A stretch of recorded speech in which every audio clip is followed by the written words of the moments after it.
Bonjour à tous, bonjour à toutes, vive la France, évidemment.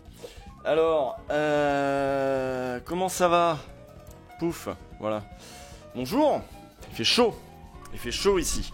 Alors on s'était retrouvé en live, c'était mardi soir, lundi soir, je ne sais plus, avec Bolshevik, on avait regardé du Lordon, et je vous avais dit ça y est, c'est l'été, on va s'y remettre à un rythme d'été, c'est-à-dire on va s'y remettre un peu plus, parce que ça y est, j'ai enregistré, bon vous avez vu le dernier OLG est sorti, le prochain épisode des portraits pour Blast va sortir mercredi prochain, donc dans quelques jours maintenant.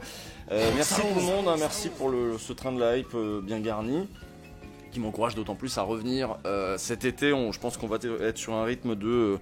je sais pas, 2-3 streams par semaine.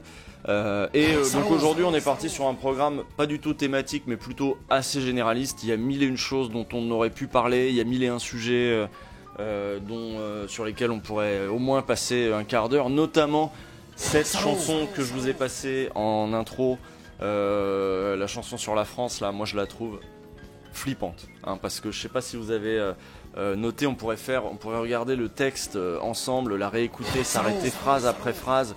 Ce truc là ça a été chanté donc du coup au défilé du 14 juillet en face d'un Macron très satisfait comme à son habitude, très satisfait par les festivités. Alors c'était cruel, c'était cringe, moi je suis plutôt sûr c'était flippant. C'était flippant parce que tous les manières qu'a eu cette chanteuse d'évoquer la France. Alors j'ai vu qu'ils avaient mis dans la diffusion du 14 juillet là, de France 2, ils avaient mis les noms des auteurs du truc, hein, compositeurs et surtout l'auteur des paroles. Je les ai pas googlés, je sais pas exactement qui c'est, je sais pas comment ça s'est retrouvé, mais si on s'en tient juste au texte, dans le texte, c'est clairement pas l'éloge de la République, hein. C'est l'éloge de la France dont il est dit qu'elle est éternelle.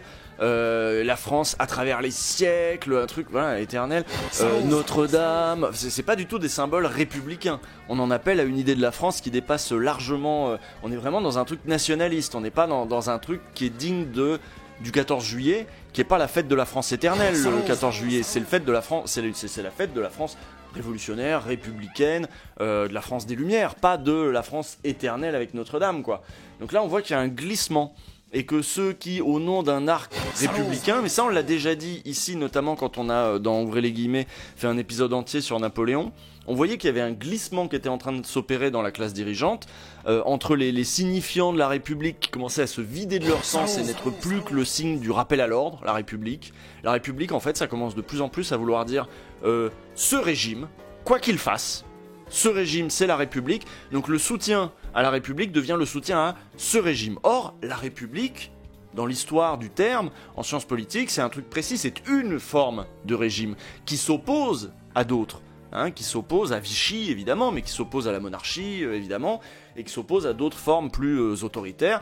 La République, c'est une forme voilà, commune avec tout de même certaines institutions, une certaine manière de gouverner, etc., et bon ça se perd un petit peu au profit d'un truc un peu plus désincarné, et on voit bien que ouais, dans les symboles qui sont invoqués dans cette chanson, c'est pas du tout une célébration de la France républicaine, c'est une célébration d'autre chose. On a basculé dans autre chose, un petit peu comme quand Macron nous fait l'éloge de la France de Napoléon ou de Napoléon lui-même, qui est justement, Napoléon est un dictateur qui a renversé la République. Si on commence à faire l'éloge de Napoléon, c'est que l'idée de République n'est plus si importante que ça. Voilà, je voulais commencer là-dessus, vous réécouterez peut-être éventuellement la chanson et vous verrez les symboles, vous verrez à quel point, soit c'est des trucs un petit peu de l'incantation, fraternité, mais pareil, si on lui donne pas de contenu à la fraternité, c'est rien du tout. Et si à l'inverse on se réfère à la France éternelle, là on voit déjà que le contenu, on l'aperçoit là, le contenu de la France éternelle, hein, la France c'est la France d'Éric Zemmour, c'est la France des royalistes, c'est une autre France que celle de la République, celle de la fête de la Fédération, hein, 14 juillet, ou de la prise de la Bastille, c'est comme vous voulez. Mais voilà, c'est autre chose. Alors, merci du coup pour le train de la hype, tout ça c'est fini, niveau 5, bravo, bien ouais. Donc là on est, évidemment oui, à un moment, comme tu le dis, Jacko, au moment où on négocie avec, on commence à appeler le Rassemblement National à négocier avec nous sur des textes, machin, vous voyez bien que la majorité est plus en situation de nous faire une véritable éloge de la France républicaine quand elle commence à gouverner avec un parti fondé par des anciens de Vichy. Alors quand on dit Waffen-SS, vous savez, on dit souvent ça a été fondé par les Waffen-SS. Hein, on parle de gens de la division Charlemagne, qui était donc du coup une division de nazis. Que des volontaires français pouvaient...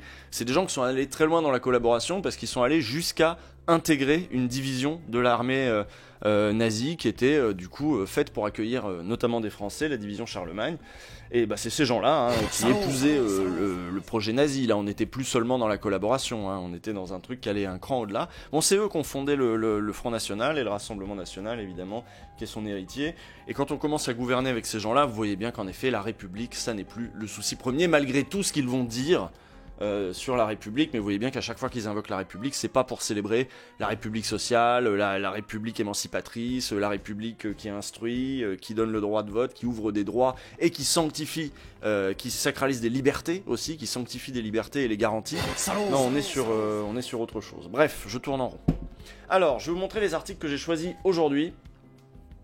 Pour parler un petit peu de l'ambiance aujourd'hui. J'ai dit quoi? J'ai dit Macron, la gauche et les fachos. On va regarder...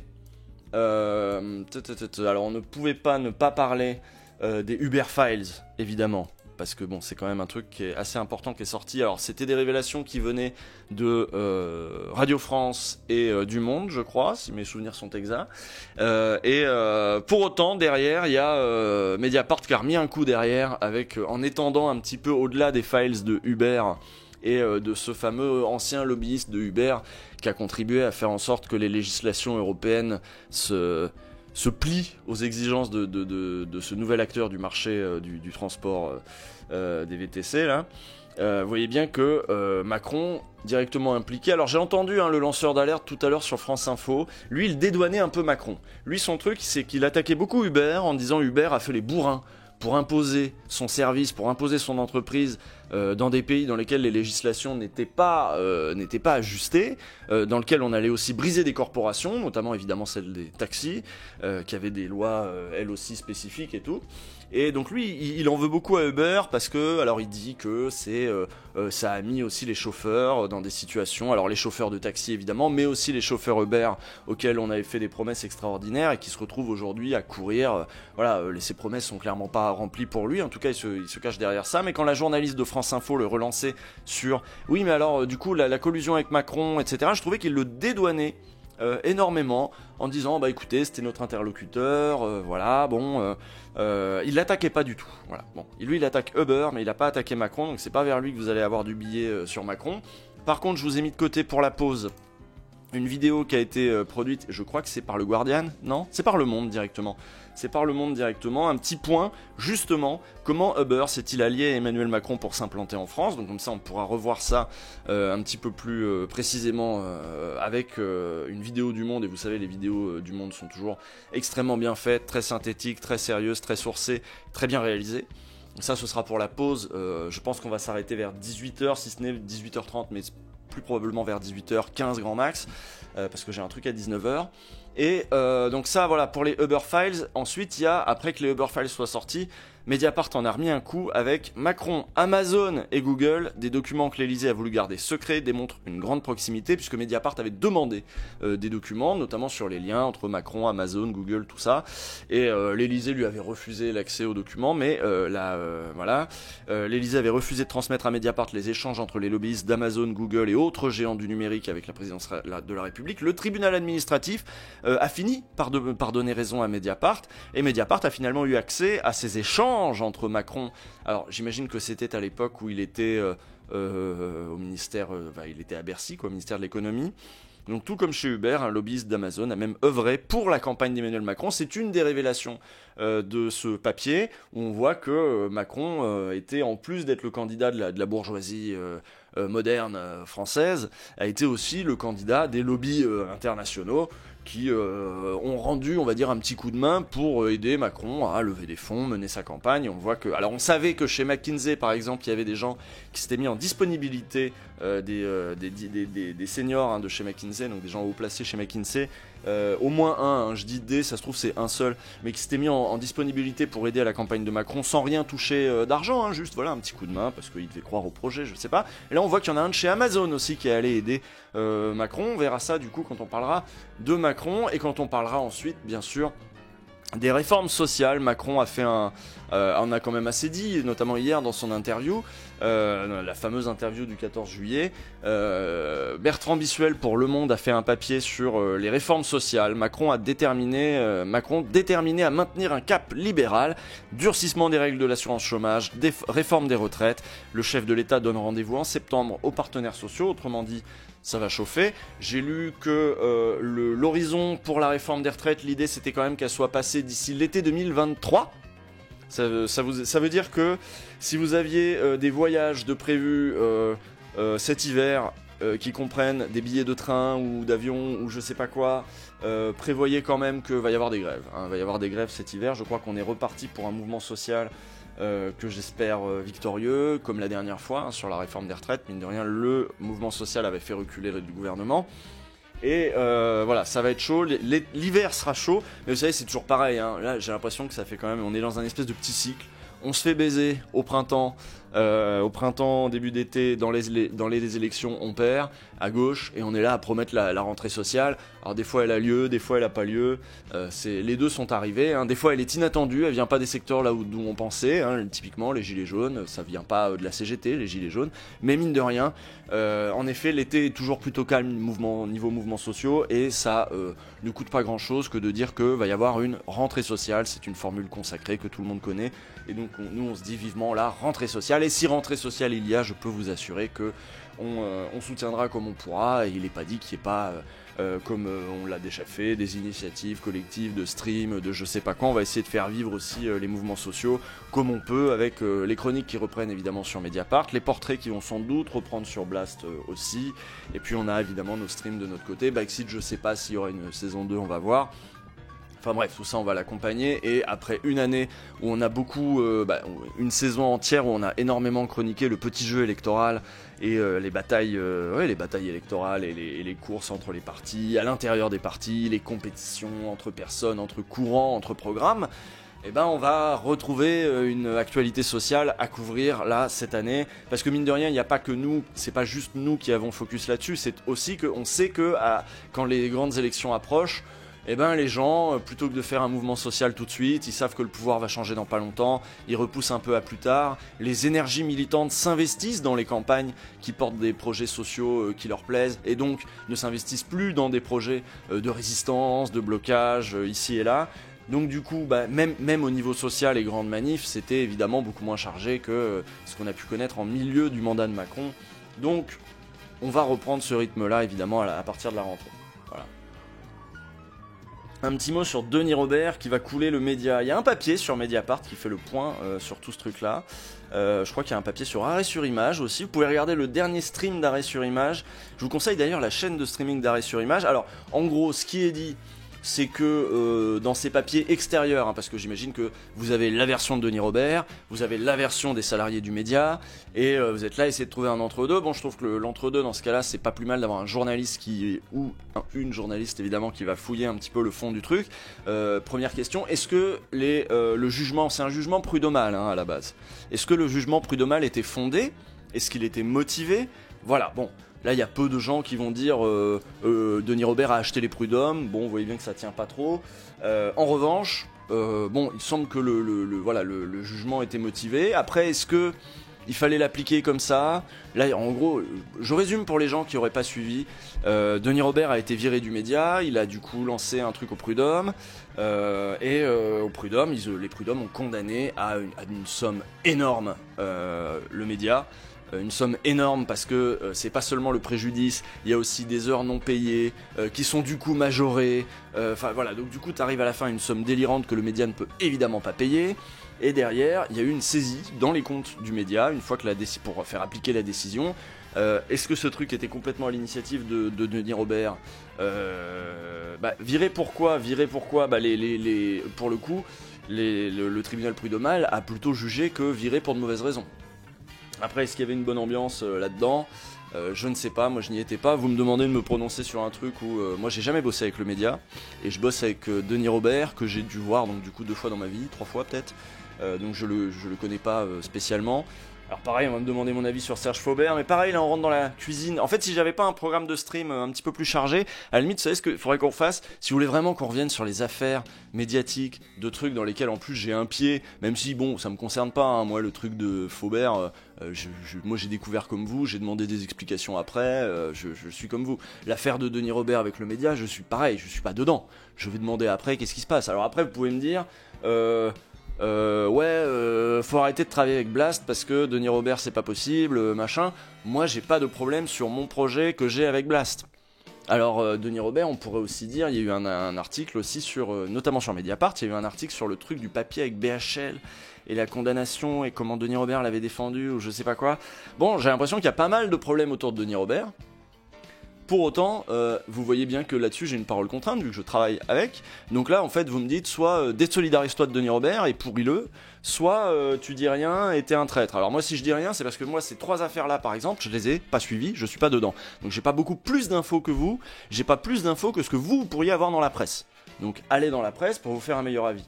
Donc dans la presse qui soit ni le média ni Denis Robert qui se défend, allez chercher un avis un peu plus tranché, voilà, surtout si vous y comprenez R, allez voir un papier un petit peu plus neutre, donc je vous ai dit Mediapart, Arrêt sur Image, des gens qui n'ont pas de rapport direct avec le truc.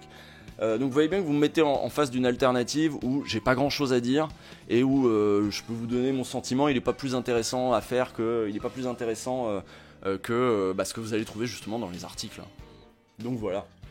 Et je parle même pas de ceux qui savent même pas de quoi on parle, et ceux-là ça les saoule parce qu'on a un programme un petit peu plus généraliste aujourd'hui. Réforme sociale, c'est un peu plus intéressant que les ragots de médias là. Donc les réformes sociales, ce qui va nous tomber dessus sous Macron, ça c'était premier sujet. La montée de l'extrême droite à Bordeaux, vous avez peut-être vu circuler une vidéo d'un groupe, une mouvance radicale de Bordeaux.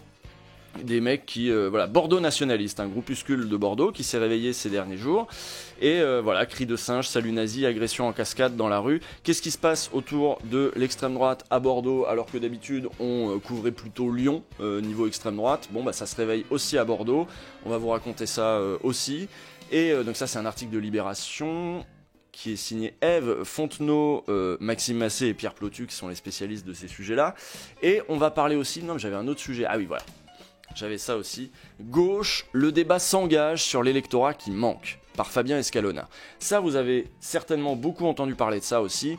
Une fois que... Alors là, la gauche, en ce moment, la NUPES, et particulièrement la France Insoumise, il y a pas mal de bordel, il y a pas mal de situations qui déçoivent les électeurs. Moi aussi, hein, moi j'avoue que les positions sceptiques face à... au vaccin, au pass et tout, je les partage pas du tout, je l'ai déjà dit dans OLG, pour moi c'est pas un terrain sur lequel il est très très malin de s'engouffrer parce qu'il n'y a pas grand chose à gagner et puis il est glissant quoi. Moi je suis pour une politique publique de santé qui assume, moi j'étais même pour la vaccination obligatoire, hein, donc c'était pour vous dire. Donc face à la défiance, face au pouvoir public, comment on reconstruit une confiance face aux politiques publiques de santé? Alors évidemment, le gros bâton, c'est pas super. Mais comment ensuite nous, est-ce que du coup on doit s'acoquiner avec tous les gens un peu défiants en se disant, quand je dis nous c'est la gauche, tous les gens un peu défiants, un peu rebelles, en se disant c'est bien, ils sont rebelles, bon là ils sont pas exactement rebelles sur le bon truc, mais c'est pas grave, on rentre avec eux là-dessus, et puis après on va les réorienter. Comment on récupère les anti-pass, les anti-vax, comment on les récupère pour les faire voter à gauche? Du coup il faut aussi les soutenir dans leurs trucs et voter les trucs avec eux, et du coup moi c'est pas tellement une ligne que je trouve très, très fertile pour la suite.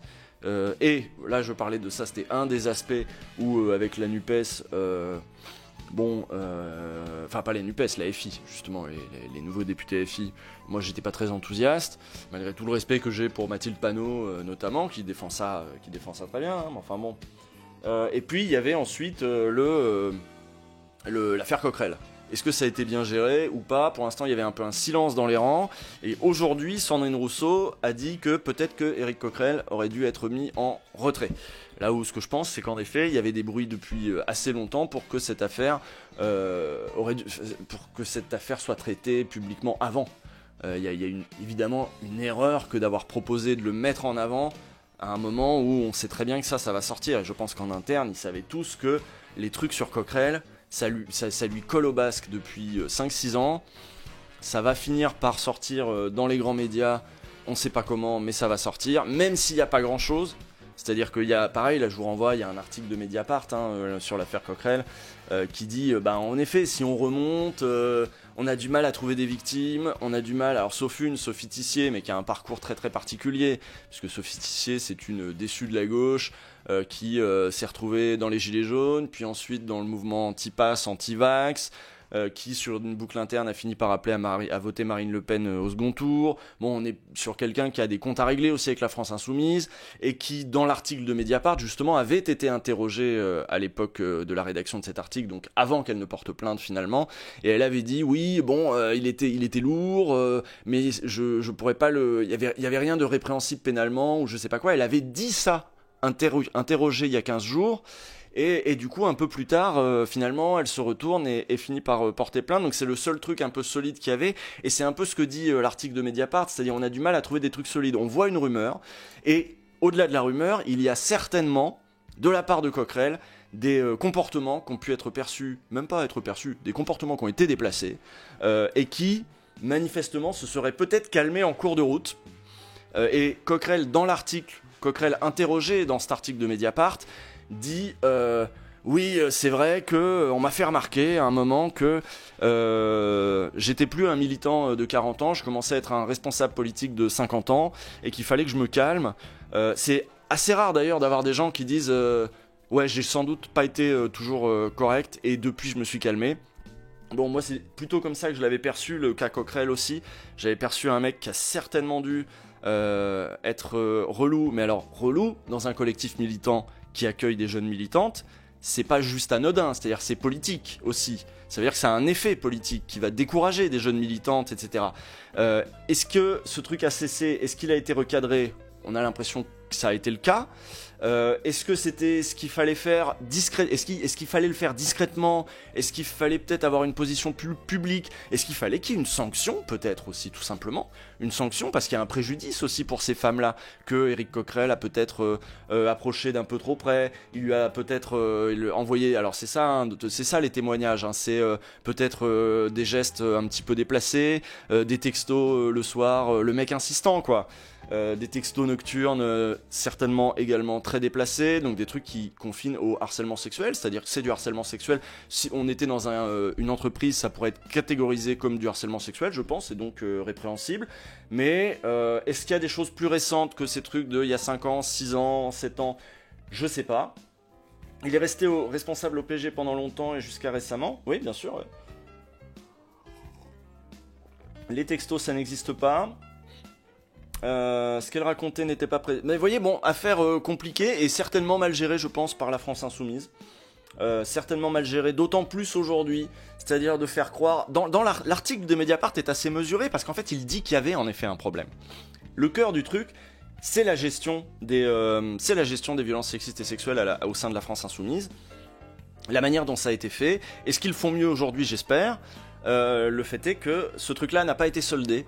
Et il y a des gens qui ont des comptes à régler, mais il y a aussi des gens qui se disent sciemment, enfin se disent de bonne foi, ça va pas, on peut pas faire comme si de rien n'était.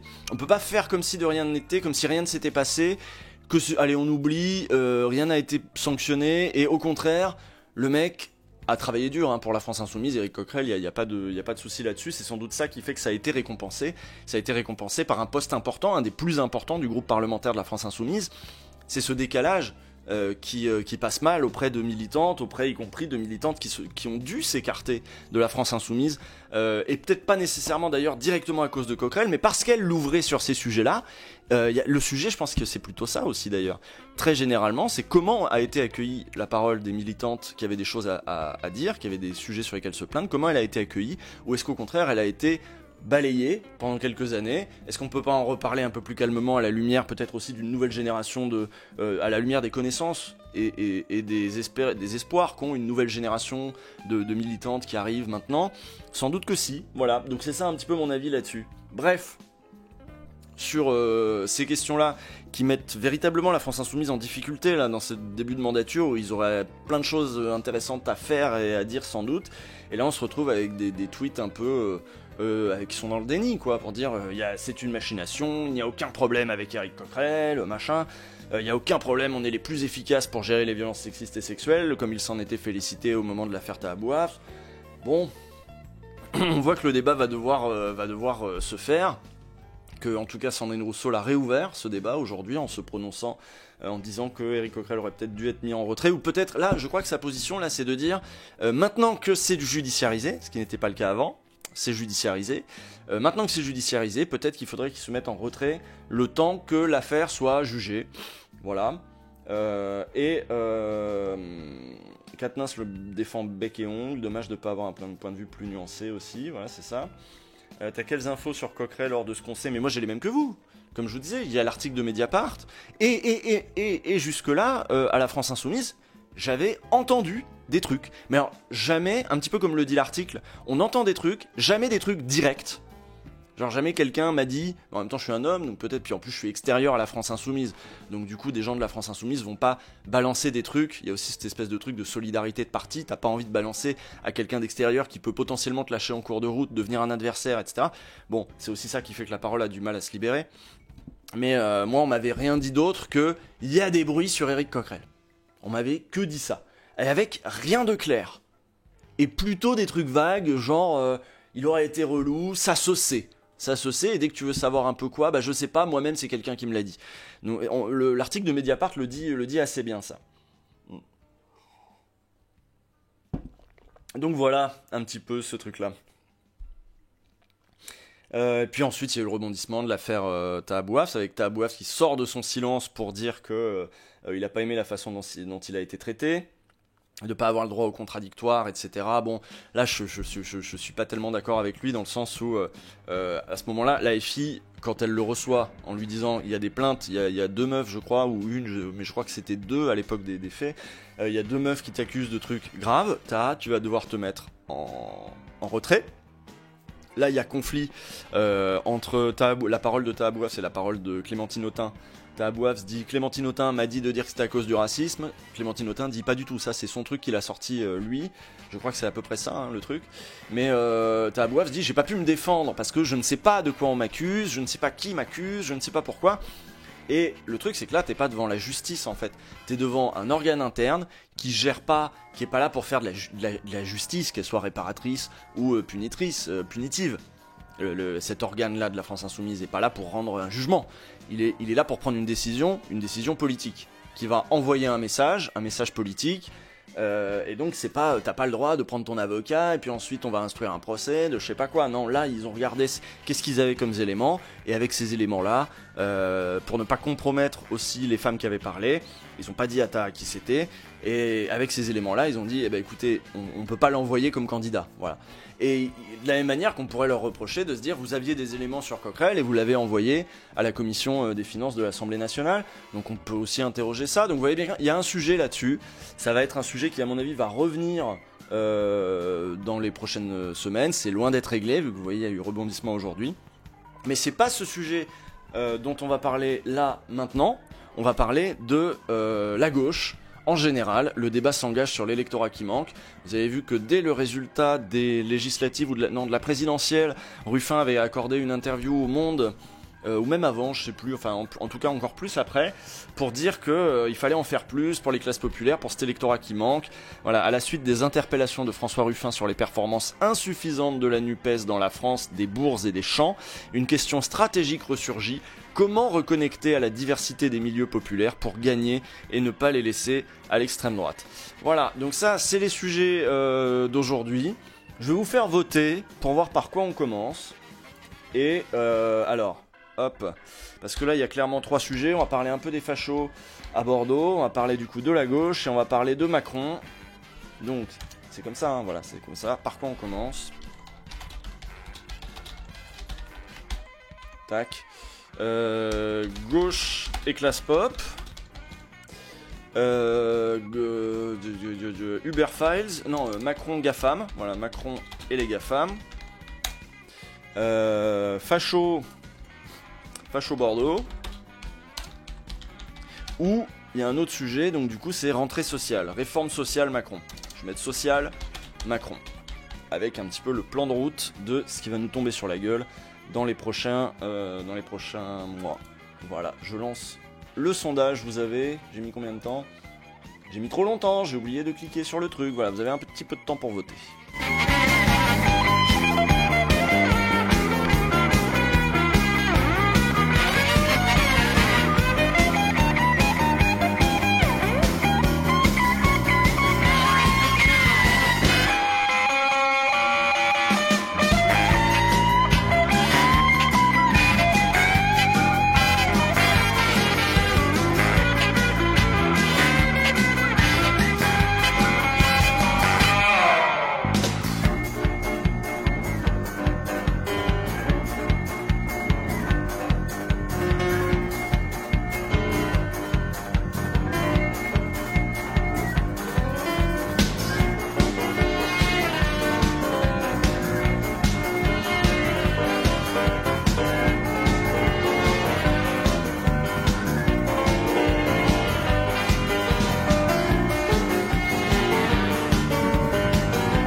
Bon bah voilà, hein, on va dire que c'est bon, enfin en tout cas c'est bientôt fini. Hop, on coupe la zik. Qu'est-ce qu'on a pour l'instant là? Hop, alors qu'est-ce qui arrive en premier? C'est les fachos à Bordeaux. Qu'est-ce qui se passe les fachos à Bordeaux? Il y a des Bordelais dans le chat. Et ensuite la gauche et les classes pop. Alors je les range dans le bon ordre. À Bordeaux, montée des violences. Hop, gauche et classe populaire juste après. Hop. Et ensuite les GAFAM. Bon ensuite ce sera la pause et ensuite on fera les GAFAM. Et sans doute qu'on n'aura pas le temps de parler des réformes sociales, vu que vous avez voulu que je parle de Denis Robert et de Coquerel et de... Bon, au moins on a un petit peu balayé le truc, mais j'imagine que dès qu'il y a des papiers un petit peu... Je pense que vraiment, ça pourrait valoir le coup maintenant, si je pars sur 2-3 streams par semaine, de chercher les meilleurs papiers sur ce truc-là, pour que vous ayez... c'est des sujets qui sont très chauds, parce qu'ils divisent même... ils divisent notre camp, quoi, la manière dont c'est géré. Les trucs de la presse indépendante, moi vous voyez bien, en plus j'ai un pied dans plusieurs organes de cette presse indépendante, donc faut falloir que je trouve des papiers très informés et mesurés. Et pareil sur la gauche, hein, j'ai un pied dedans aussi, et ça nous divise particulièrement entre ceux qui défendent mordicus le fait qu'il n'y a pas de problème avec Coquerel, et les autres qui trouvent ça honteux. Pareil, ça vaut le coup de lire des papiers et d'avoir des trucs aussi avec des témoignages, avec des enquêtes journalistiques. C'est mieux que de se reposer sur les tweets des uns et des autres. Voilà. Alors c'est quoi mon programme de l'été? Je sais pas vers quelle heure en fait ça me botte le plus. Est-ce que je me garde systématiquement mes soirées? Est-ce que je donne deux? Je pense que le plus probable c'est que je vais donner 2 repères fixes dans la semaine et un petit truc freestyle où je m'autorise, typiquement comme le soir où j'appelle Bolchegeek et je dis viens à la maison, on commente Lordon quoi. C'était un truc spontané, et j'aurais sans doute parfois aussi envie de dire allez, on lance un stream spontané sur il y a un truc à regarder qui est vachement sympa, il y a un truc qui m'inspire. Donc voilà. Quand es-tu en vacances? Là j'en reviens un petit peu de vacances, mais je vais y retourner aussi de temps en temps. Alors pas une semaine complète, mais des petits bouts de je vais bouger un petit peu en France. Uniquement en France. La rediff de Lordon va arriver la semaine prochaine sur YouTube, hein, vous en faites pas. Voilà. T'es pareil pour la canicule, comme vous le voyez, j'ai méga chaud. Je bois du café pour être énergique, mais j'ai méga chaud. Donc ça c'est en partie à cause du café aussi. Et j'ai tout, vous connaissez les conseils en cas de canicule, vous fermez les fenêtres, vous fermez les volets. Et là je suis barricadé quoi. Qu'est-ce que vous voulez que je vous dise, je fais comme vous. C'est vrai qu'il fait chaud, putain, à Lyon. Allez, go, c'est parti pour Lyon, non, justement pas, Bordeaux qui parle pareil, niveau chaleur, là, les incendies, là, la Gironde, c'est Bordeaux, la Gironde. Les incendies, c'est autour de Bordeaux. Je connais pas du tout comme région, genre je suis allé une fois à Bordeaux dans ma vie, si ce n'est 2 max. Bordeaux, il fait chaud, hein, oui, c'est ça, hein, la Gironde. C'est là que ça crame. Ça crame de ouf. Hein. J'ai vu des images, genre un port en feu, là, j'ai fait waouh. Bref. Fin juin, des militants d'extrême droite agressaient violemment des passants dans le quartier populaire de Saint-Michel. Alors j'avais vu la vidéo, je sais pas s'ils ont mis la vidéo, mais tu vois clairement un mec qui filme de sa fenêtre, quelques fachos qui sont rassemblés dans un coin de rue et qui en gros interpellent les gens qui passent devant eux et les provoquent pour chercher un moment de bagarre, quoi. Ils vont finir par s'en prendre, il me semble, à un jeune, un mineur en plus, un truc comme ça. Donc les faits qui ne sont pas isolés ont choqué l'opinion et confirmé la vivacité de la mouvance radicale en Gironde, menée notamment par le groupuscule Bordeaux Nationaliste. Alors c'est qui ces gens? Pourquoi ils sont chauds en ce moment? Qu'est-ce qui se passe? Bon, pourquoi ils sont chauds? Vous doutez bien qu'après l'année entière de campagne avec Zemmour qui a chauffé tout le monde à blanc, l'extrême droite qui rentre à l'Assemblée, tout le monde est content. Chez eux, on commence à avoir la confiance. Oui, mémé. Tu veux venir dire bonjour plutôt que de faire la zinzin? Mémé? Ouais, tu viens dire bonjour? Non? Viens voir, ou grimpe là. Grimpe sur le dossier, c'est marrant, quand tu grimpes. On va parler des fachos. Grimpe. Allez, tu peux le faire. Voilà, c'est bien. Tout le monde t'a vu. Bon. Très bien.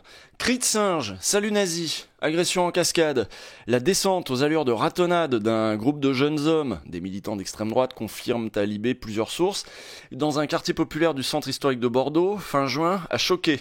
Donc ratonnade, hein, c'est le terme technique pour parler de ce moment où les fachos vont sortir ensemble, en groupe d'hommes évidemment, parfois un petit peu avinés, on va dire, un petit peu bourrés, et sont là pour, clairement, chercher la bagarre. Donc ils vont chercher à... alors, raton, c'est un vieux terme raciste des années 80-70 pour désigner normalement les Arabes. L'idée, c'était de choper un Algérien et de lui faire passer l'idée de se sentir bien en France, quoi. Et d'envoyer un message à tous les autres en faisant ça. Donc c'est ça, une ratonnade. Donc voilà, donc c'est un petit peu ça, hein, quand les mecs se tiennent à un coin de la rue et provoquent tous les autres, et surtout, évidemment, ceux qui sont pas blancs. Dans la rue, ceux qui passent, quoi, bref. Donc de l'avis des militants syndicaux, associatifs ou des sources judiciaires avec lesquelles nous avons pu échanger, ces événements, plus qu'un épiphénomène, sont révélateurs de l'ambiance délétère qui s'installe dans une ville jusqu'ici épargnée par le regain de violence de l'extrême droite. C'est pour ça que j'avais mis l'article de côté. Je disais quand à Lyon, on commence à avoir l'habitude, on commence à connaître, on connaît même les visages, on connaît les noms. À Bordeaux, je connaissais pas trop et j'avais plutôt l'impression que c'était calme. Dans la nuit du 24 au 25 juin, le quartier Saint-Michel est plongé dans la torpeur. Soudain, un peu avant 2 heures. Alors, quartier Saint-Michel, je connais pas, vous pouvez me dire, il y a marqué quartier populaire, est-ce que c'est un quartier dans lequel il y a particulièrement, j'imagine, des bars, une vie un peu nocturne et des gens qui sortent de bars? C'est un peu ça, le quartier Saint-Michel? Confirmez-moi dans le chat, ouais, c'est ça? Ouais, c'est-à-dire que c'est pas le quartier... Ouais, populaire et étudiant, d'accord. Centre-ville, ouais, un peu rue de la Soif, un peu... Ouais, donc du coup, eux-mêmes vont s'en prendre... c'est full bobo. Full bobo, mais ouais, mais bobo ça veut rien dire au niveau des niveaux de vie. Si c'est un quartier où il y a plein d'étudiants, tu vas trouver que c'est des bobos parce qu'ils ont fait des études sup, mais ils ont peut-être pas méga de la thune. Et donc ça reste quand même un quartier populaire en fait. Un quartier très populaire. Ah, il y a aussi des communautés arabes, turques et... D'accord, ok, donc vous voyez, c'est pas full bobo. C'est un quartier, on va dire, en voie de gentrification avec la première vague qui est toujours les étudiants parce qu'ils sont pauvres, donc ils vont dans les quartiers dans lesquels il y a déjà des pauvres. Et donc il y a ce moment de cohabitation dans lequel, bah, comme il y a à Lyon, genre le 7e, mais c'est les débuts de la gentrification, c'est pas encore bobo du coup, il y a juste, c'est juste un quartier où les loyers ont pas encore explosé comme dans d'autres quartiers, quoi. On n'a pas encore chassé tous les pauvres. C'est d'ailleurs pour ça que les étudiants y vont. Donc du coup, il y a des bars, il y a une vie nocturne. J'ai été réveillé par... Donc, soudain, un peu avant 2 heures du matin, un groupe d'une dizaine d'individus agresse femmes et hommes sans discernement. J'ai été réveillé par un brouhaha, comme des chants de supporters mêlés à des insultes racistes, raconte à Libération Julien, un riverain qui a assisté à une partie des faits depuis sa fenêtre. Ça doit être le mec qui a filmé et diffusé les trucs, vous voyez, c'était filmé depuis une fenêtre qui avait vue sur l'angle, et tu voyais les mecs qui allaient interpeller les gens qui passaient et tout. Hommes et femmes, en effet. Donc lui, et voilà, donc, alors c'est peut-être pas lui, hein, peut-être qu'il est d'une autre fenêtre, lui. Hein. J'ai compris que c'était un groupuscule d'extrême droite et mes premiers réflexes ont été d'appeler la police et de filmer. Bon bah c'est lui qui a filmé. Pour pouvoir montrer les images aux forces de l'ordre si elles arrivaient trop tard sur place, rapporte-t-il, abasourdi par ce déferlement de violence et ses agresseurs totalement décomplexés. Ces images, mises en ligne par Nicolas Dobrich, étudiant et militant progressiste, ont circulé massivement sur les réseaux sociaux, contribuant à médiatiser l'affaire. Moi je les ai vus, il y a plusieurs minutes de vidéo étalées où il a même minuté à quel moment il se passait quoi, donc c'est quand même assez bien documenté. On y voit des individus armés de ceintures et de barres de fer, agresser et caillasser des jeunes qui s'opposent à leur présence et leur provocation, notamment un cinglant mort aux Arabes, pour ce qui est des provocations. Sur d'autres images non diffusées, que Libé a pu consulter, un jeune homme de 22 ans se fait violemment projeter sur un mur, puis roué de coups par une dizaine de personnes encagoulées. Évidemment, le courage toujours de ses opinions. Auparavant, le même groupe aurait attaqué d'autres passants dans le quartier. À partir de 1h45, raconte à Libé un autre témoin, à la sortie d'un bar, il commence à se cagouler avant de chahuter des gens. Je les ai vus notamment s'en prendre verbalement à une jeune femme. D'autres récits font état de victimes frappées, aspergées de gaz lacrymogène ou encore menacées car elles avaient des têtes à voter Mélenchon. Appelée à plusieurs reprises, dès 1h52, la police arrive après la bataille, qui a pourtant duré plus d'une demi-heure. Une enquête a été ouverte et les investigations sont toujours en cours, atteste le parquet. Bon, au moins il y a des investigations, parce qu'il y a des trucs à Lyon où ça bloque un petit peu et où on n'a pas tellement d'investigation. Ça, c'est aussi un des problèmes de une des spécificités de la situation lyonnaise.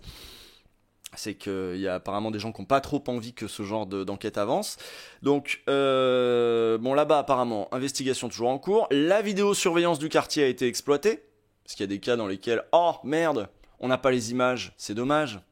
Ça arrive aussi, ça. Une source policière confirme que 3 plaintes ont été déposées par 2 hommes pour violence en réunion, une autre est en cours de rédaction, et par le responsable d'un bar pour des dégradations matérielles. Jusqu'à présent, il n'y a eu aucune interpellation ni garde à vue. Au milieu des cris de singe et des saluts nazis, les agresseurs ont signé leur forfait en beuglant « Bordeaux nationaliste », le nom d'un groupuscule d'extrême droite locale, renforcé cette nuit-là par ses alliés de Bayonne nationaliste. Un groupement de faits. Aucun statut n'est déposé. Alors un groupement de faits, ça veut dire qu'il n'y a pas d'assaut qui s'appelle Bordeaux nationaliste ou Bayonne nationaliste. C'est juste les fachos du coin qui ont essayé de se trouver un nom, voilà, mais il n'y a pas d'assaut on pourrait dissoudre. Tu vois, c'est typiquement le cas de figure où ça sert à rien de dire on va dissoudre Bordeaux nationaliste. Non, ça n'existe même pas Bordeaux nationaliste, mais eux s'appellent comme ça. Libé a pu identifier qu'ils ont édité une carte de membre.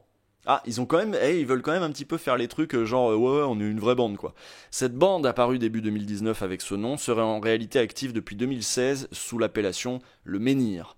Le groupe, qui s'inscrit désormais dans la mouvance radicale violente, a été monté par des anciens du Front National de la Jeunesse, au look bombers et croix celtique, glisse l'un de nos informateurs.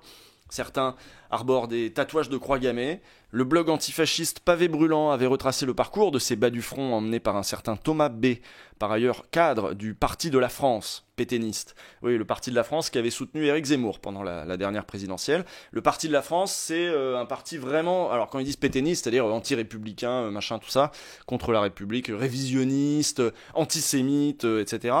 Et c'était, vous savez, la fameuse, la meuf là, qui avait fait une manif anti-pass et qui avait, je sais plus si elle était enseignante, je crois, et qui avait une pancarte où elle avait mis que des noms de juifs, Rothschild, machin, tout ça, je sais plus qui, Attali évidemment toujours. Et celle-là avait eu des ennuis parce que la photo avait énormément tourné. Elle était dans le Parti de la France aussi, donc un parti qui a évidemment soutenu Éric Zemmour. Donc, Thomas B., cadre du Parti de la France, ils avaient leurs entrées au local de la section bordelaise du FN, le Menhir étant même à l'origine situé au sous-sol du parti, affirme cette même source. Puis la dédiabolisation est passée par là. C'est marrant, hein, même symboliquement, le fait que le parti il a les locaux que tout le monde voit, et eux ils sont au sous-sol. C'est la partie immergée de l'iceberg, c'est la métaphore, enfin vous voyez, il y a une image, quand même, un truc.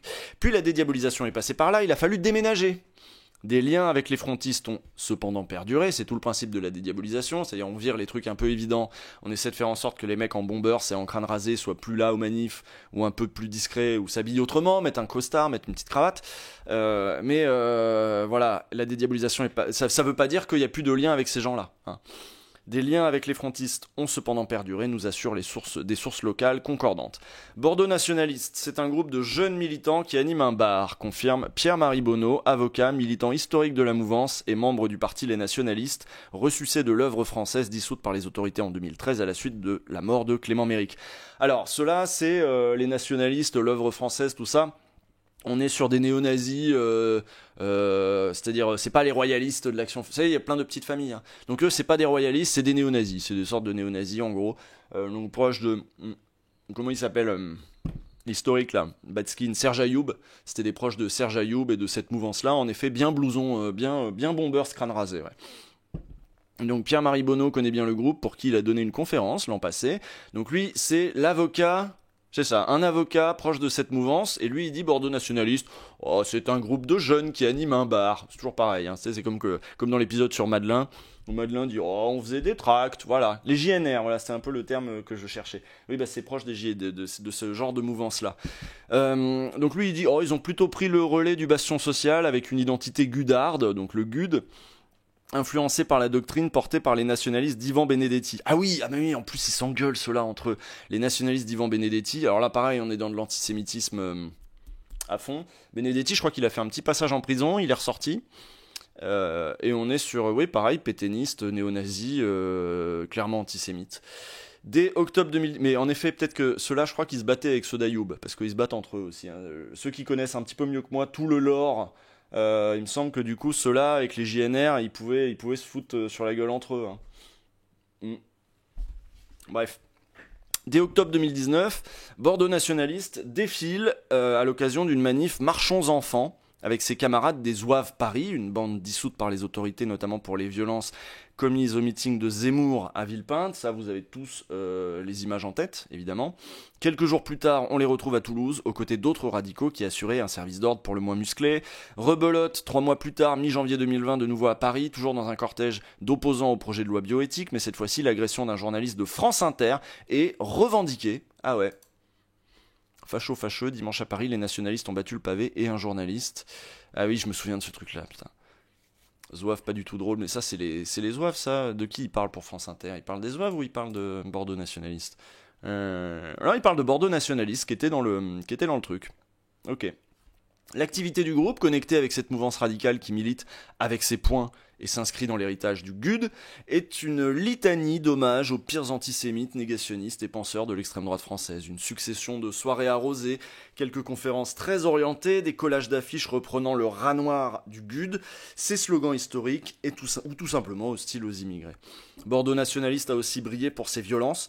Le 12 juin, alors que l'extrême droite cible particulièrement la communauté LGBT+, depuis le début du mois des fiertés, un groupe a perturbé la Pride bordelaise. Ses membres y ont brandi une banderole « Protégeons les enfants, stop folie LGBT » et ont vociféré des slogans hostiles. Des projectiles et des pistolets à eau remplis de dissolvants ont été utilisés contre les manifestants, rapportent différentes sources.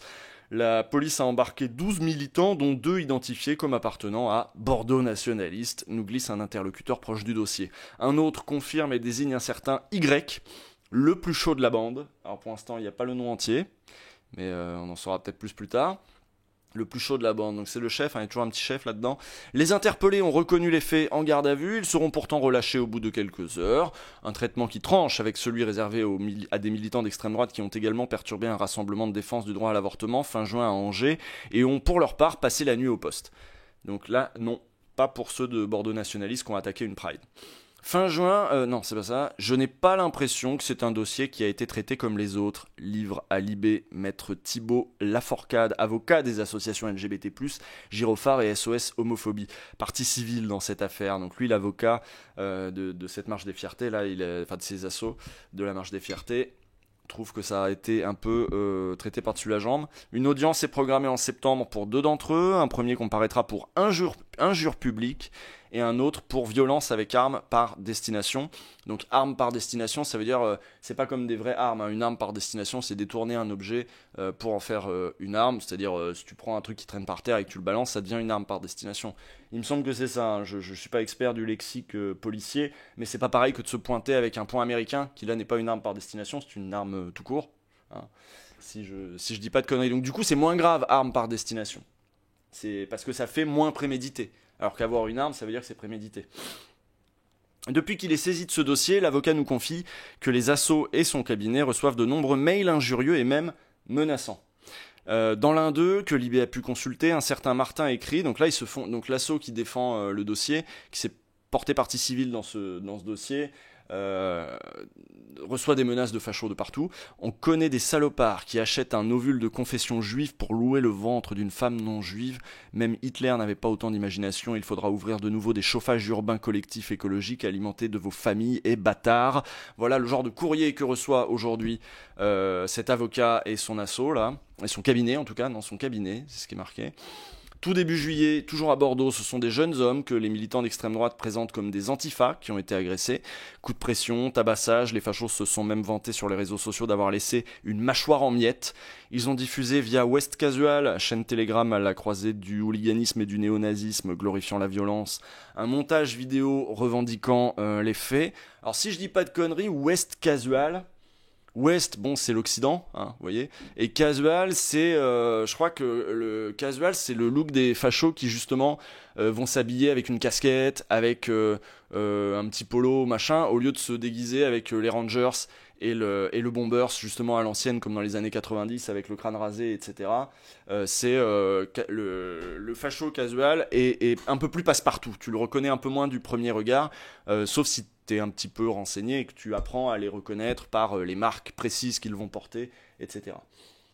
Mais donc aujourd'hui, West Casual est un canal sur lequel sont diffusées et revendiquées beaucoup d'attaques de groupes d'extrême droite partout en France, et qui est vraiment le truc généraliste de toute leur mouvance, quoi. Donc, des militants antifascistes actifs dans la ville assurent de leur côté qu'aucun d'entre eux n'a été violenté.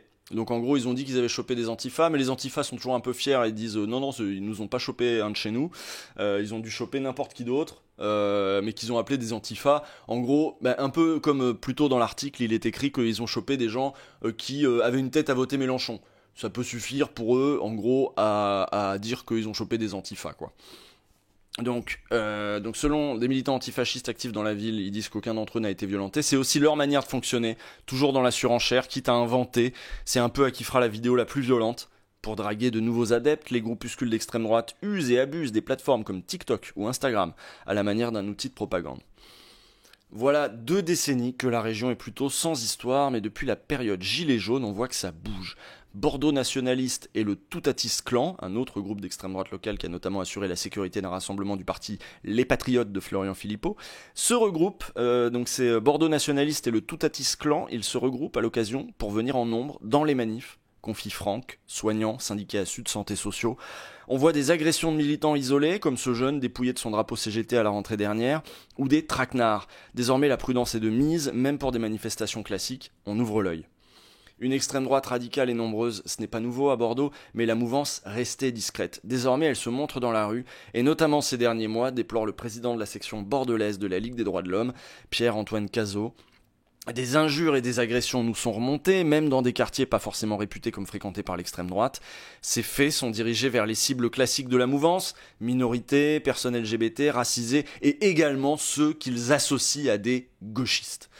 La LDH s'est également associée aux plaintes pour les faits, donc la Ligue des droits de l'homme s'est également associée aux plaintes pour les faits survenus à la Pride de Bordeaux et dans le quartier Saint-Michel. Son président national Patrick Baudouin ne laissera rien passer et il dit « Dans le contexte actuel de montée en puissance du RN, à peine les élections terminées, on voit immédiatement des actes de cette nature.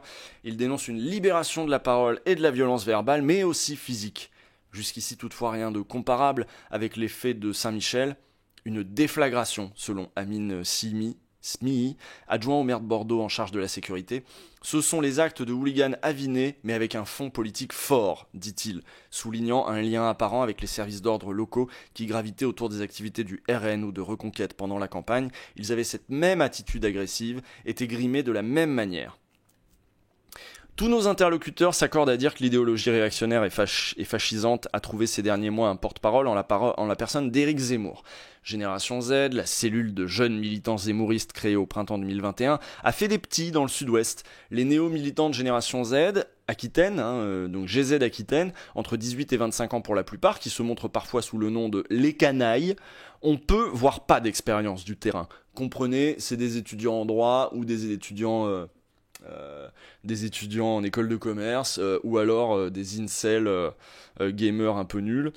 Et bon, c'était pas des gars qui venaient vraiment des réseaux d'extrême droite. Ils sont nouveaux, ils débarquent un peu. D'ailleurs, il y a eu pas mal de petites vidéos où tu voyais des colleurs de Reconquête, à Lyon comme ailleurs d'ailleurs, qui se faisaient chasser assez facilement. Et là, tu voyais, ah ouais, d'accord, c'est... Reconquête, c'est pas que des gars de la bagarre, hein. Ils ont aussi justement des petits bourgeois que tu peux effrayer beaucoup plus facilement, qui sont pas encore formés de façon à ces trucs-là, qui vont peut-être même pas se former à ces trucs-là. Après les élections, beaucoup ont arrêté. Une partie s'est alors greffée à Bordeaux nationaliste. C'est vrai que le souffle est retombé un petit peu. Les espoirs aussi sont retombés dans cette mouvance-là après l'élection présidentielle.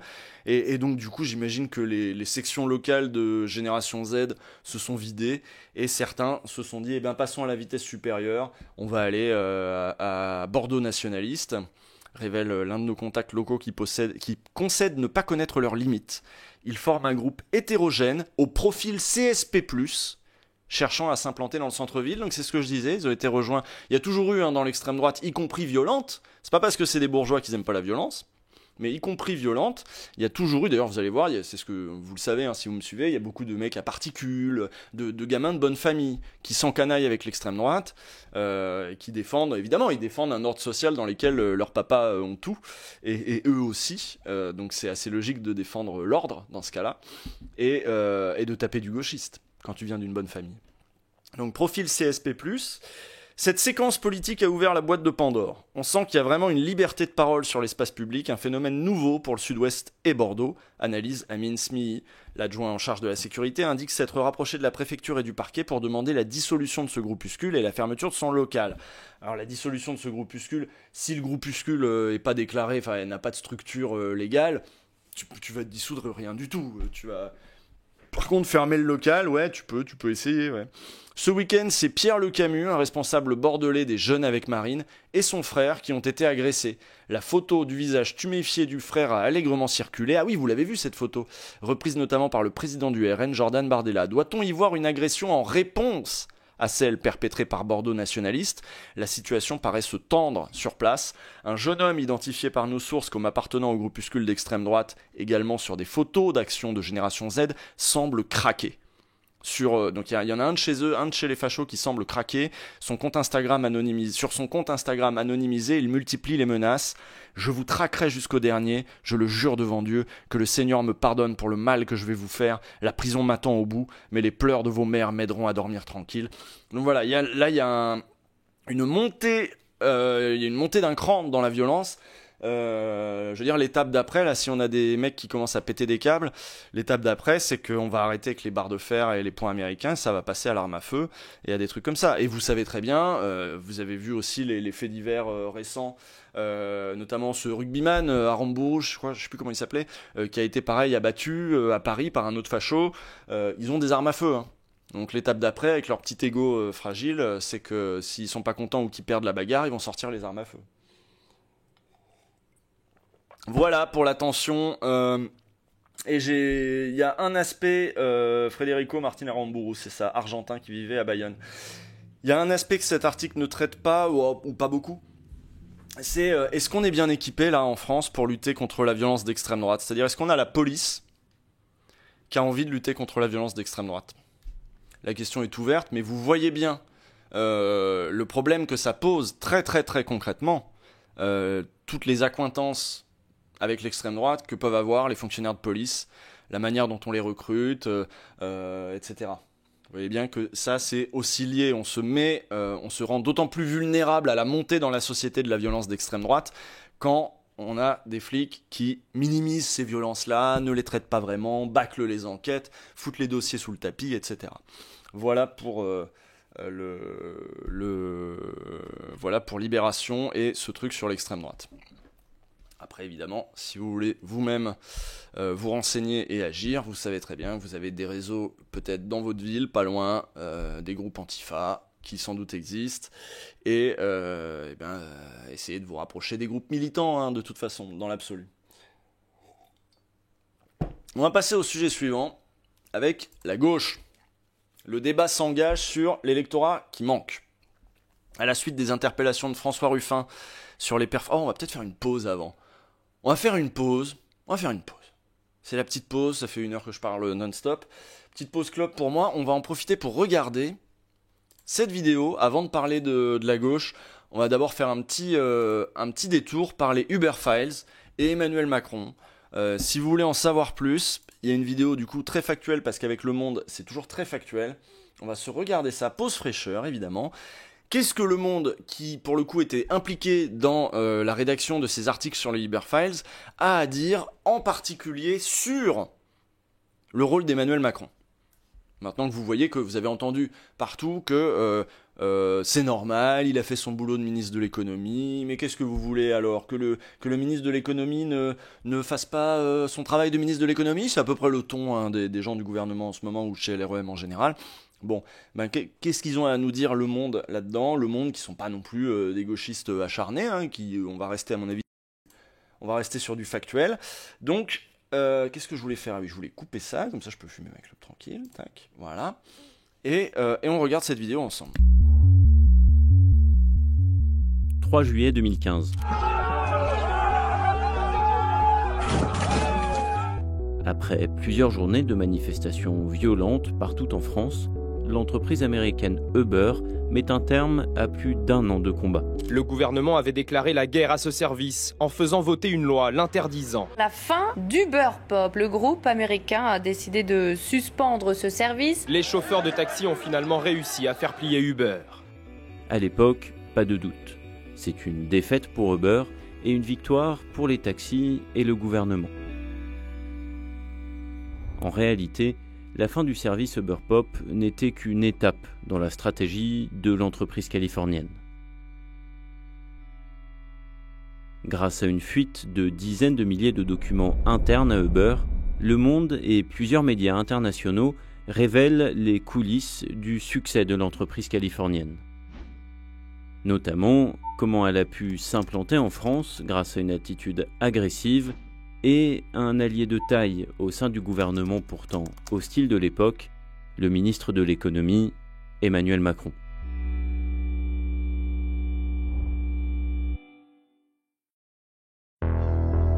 En 2011, lorsque Uber s'installe en France, aucun cadre légal n'existe pour le service qu'elle propose. La mise en relation de clients et de véhicules de tourisme avec chauffeurs, les VTC. Les taxis y voient une concurrence déloyale et dès 2013, des manifestations éclatent.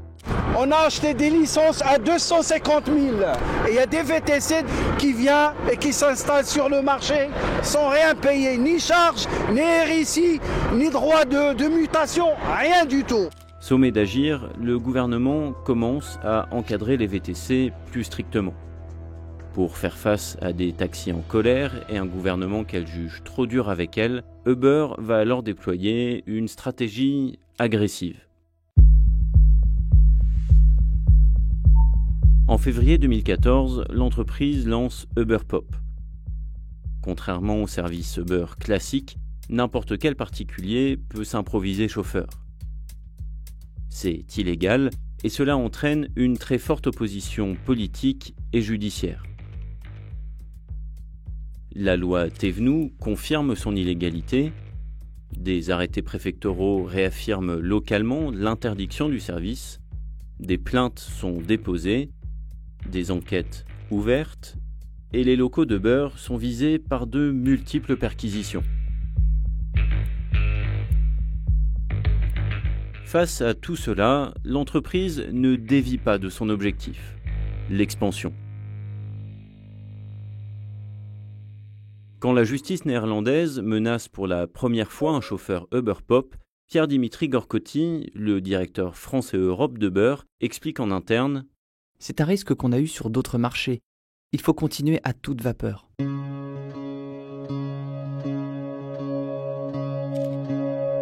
Dans les 15 mois qui suivent son lancement, le service est étendu à 9 villes majeures. Face aux arrêtés préfectoraux d'interdiction, le directeur général d'Uber France, Thibaut Saint-Phal, ne se montre pas impressionné. C'est un arrêté préfectoral, on va le contester. Pour l'instant, ça ne change rien. Nous, Uber Pop peut continuer. En coulisses, les dirigeants s'organisent aussi pour faire face à la justice.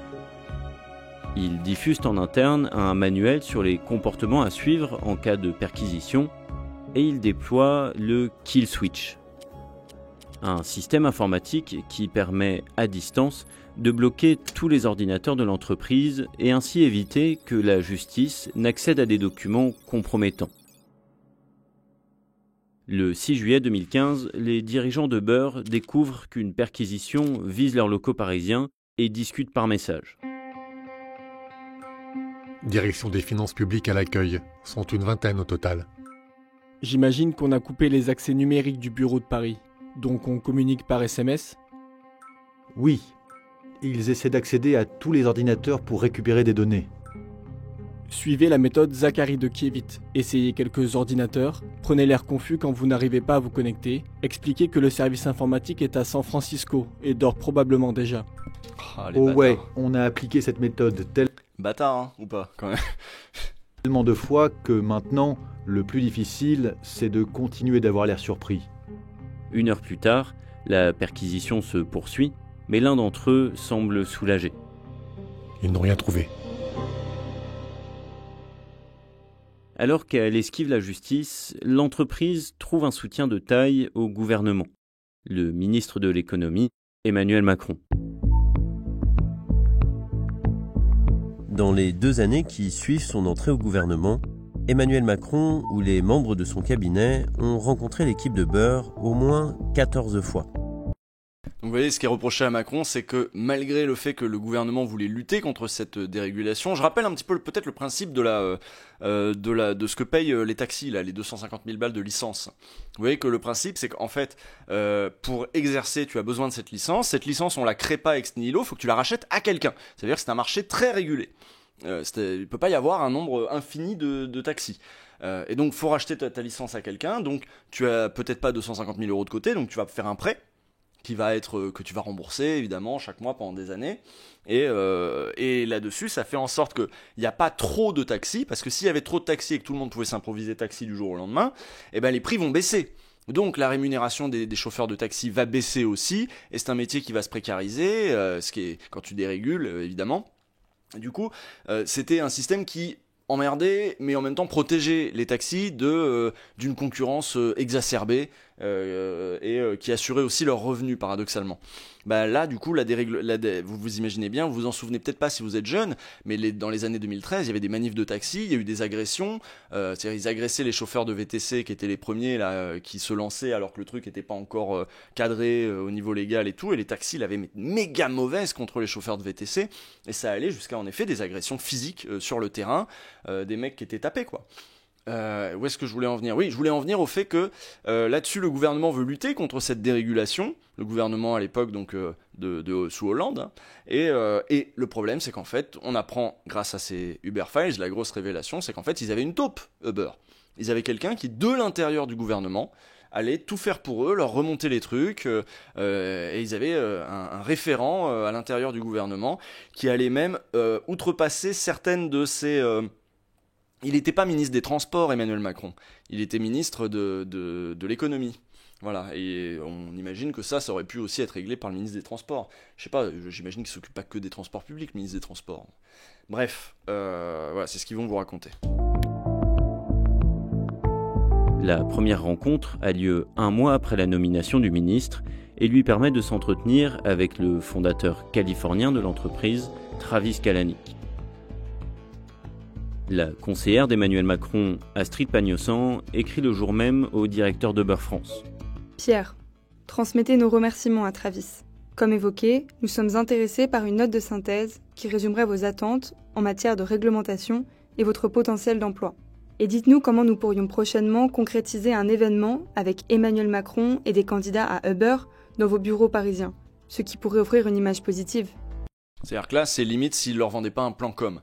En mode, si vous voulez convaincre l'opinion publique, on va vous aider, il faut que vous mettiez en avant les emplois que vous pourriez offrir grâce à ce truc-là. Et on a vu que pendant la campagne d'Emmanuel Macron en 2016-2017, ça a été un truc sur lequel il s'est énormément appuyé en disant « Mais moi, les jeunes de banlieue, je leur propose une solution, je veux pas qu'ils restent à tenir les murs, hein, ou sombrer dans le trafic de drogue. Moi, je préfère qu'ils se lèvent le matin et qu'ils aillent faire chauffeur Uber. » Voilà, pour lui, ça allait même... C'était logique, c'était sa vision du monde, quoi. Mieux vaut des emplois précaires dans lesquels... qui étaient spécifiquement à destination, hein. C'était dans la rhétorique de Macron, c'était expliqué comme ça. C'était spécifiquement à destination de ces quartiers populaires dans lesquels il y a 40-50% de chômage des jeunes. Et pour lui, ça allait régler le problème. Côté Uber, Mark Magan, responsable du lobbying en Europe, informe ses équipes dès la fin de l'échange. En un mot, spectaculaire, du jamais vu. Beaucoup de boulot à venir, mais on va danser bientôt. Donc là, d'autant plus qu'ils savent qu'ils ont l'appui d'un ministre, un ministre qui en plus leur fournit des pistes pour une campagne de communication, il leur fournit des éléments de langage presque, il leur fournit un plan com, voilà. La proximité entre le ministre de l'économie et Uber se lit également dans les dizaines de textos échangés. Je vais regarder cela personnellement. Je vous fais confiance. À vous. Et dans les messages que des responsables d'Uber lui envoient. Le 6 juillet 2015, en plein milieu de la perquisition des locaux parisiens, Mark Magan écrit directement à Emmanuel Macron. Désolé de vous embêter, mais descente en ce moment d'une vingtaine de fonctionnaires de la direction des finances publiques. Ils disent qu'ils vont mettre dirigeants en garde à vue. Pouvez-vous demander à vos services à nous conseiller ? Cette fois, le ministre ne répond pas au message. Cette proximité avec Emmanuel Macron va se révéler particulièrement utile pour Uber dans le dossier Uber Pop. Il faut voir qu'il était ministre de l'économie et non pas des finances. Vous voyez que c'est pas la même chose. On peut regrouper les deux, je crois qu'aujourd'hui d'ailleurs c'est regroupé, mais l'économie c'est comment tu gères la France, l'économie de la France, son tissu d'entreprise, etc. Les finances c'est les finances de l'État, c'est-à-dire le trésor public, les impôts, etc. Donc vous voyez que c'est pas le même... tu peux avoir le ministre de l'économie avec toi et le ministre des finances contre toi. Et oui, on souligne dans le chat que ça devait être Michel Sapin à l'époque, mais oui, en effet, ce n'était pas Macron. Macron était à l'économie. À la fin du mois de juin 2015, alors que l'étau se resserre, la stratégie de l'entreprise se précise. Si par hasard Macron t'appelle, nous devons faire un deal. Pop contre annonce publique d'un décret avec nouvelles conditions d'accès au VTC. 3 jours plus tard, Alors aujourd'hui, il récuse le terme de deal. Ils disent que c'était pas vraiment un deal, bon, mais c'était l'idée qu'on va permettre Uber, le truc de VTC normal, mais par contre vous lâchez Uber Pop, qui était une appli où vous pouviez facturer vous-même une sorte de Blablacar, sauf que c'était pas, vous dédommagez pas le mec pour ses frais d'essence, vous facturez un service. Donc tout le monde pouvait devenir VTC, quoi. C'était même pas un statut particulier via une entreprise. Donc voilà, c'est un pacte, c'est un deal. Vous lâchez Uber Pop et on fournit un cadre légal pour Uber. Uber qui de toute façon avait commencé le forcing, c'est-à-dire avait installé son service. Ça a commencé déjà à tourner, ça tournait. Il y avait déjà Uber dans les villes, vous pouviez déjà prendre un Uber malgré le fait que le cadre légal n'était pas encore tout à fait fixé. Mark Magan et un collègue rencontrent Emmanuel Lacresse, directeur adjoint du cabinet d'Emmanuel Macron, puis le ministre de l'Intérieur, Bernard Cazeneuve. Lors de cette rencontre, l'un d'entre eux prend des notes et les envoie à ses collègues. Pour Cazeneuve, il ne peut pas y avoir de discussion avec des interlocuteurs qui ne respectent pas le droit français. Il est en colère et se montrera intraitable. Parce que quand je vous ai dit il n'y a pas de cadre légal pour Uber, c'est un euphémisme, hein. C'est pour dire il ne respecte pas le droit français. Droit du travail, droit commercial, j'en sais rien, voilà. Intransigeant dans l'application du droit. Par 5 fois, les notes indiquent que, selon le ministre, Uber Pop doit s'arrêter tout de suite. Je quitte à l'instant Cazeneuve. Comment ça s'est passé avec lui ? Mal, j'imagine ? Mal. Le jour suivant, 1er juillet, Mark Magan s'entretient à nouveau avec le directeur de cabinet d'Emmanuel Macron. Bercy soutient Uber. 48 heures plus tard, dans un entretien au Monde, Thibault Saint-Phal annonce la suspension d'Uber Pop. pour préserver la sécurité des chauffeurs Uber victimes d'actes de violence et dans un esprit de dialogue avec les pouvoirs publics. Dans la foulée, le patron Travis Kalanick envoie lui-même un SMS à Emmanuel Macron. Est-ce qu'on peut faire confiance à Kaz ? Nous avons eu une réunion hier avec le Premier ministre. Cazeneuve fera taire les taxis et je réunirai tout le monde la semaine prochaine pour préparer la réforme et corriger la loi. Kaz a accepté le deal. 6 mois plus tard, le gouvernement prend un arrêté qui abaisse les 250 heures de formation pour devenir chauffeur de VTC à seulement 7 heures. Les dirigeants de Uber partagent immédiatement leurs sentiments. Cet arrêté va exactement dans le sens que nous poussons depuis plusieurs mois. Je considère ce soir que ce texte est une très forte avancée pour nous tous.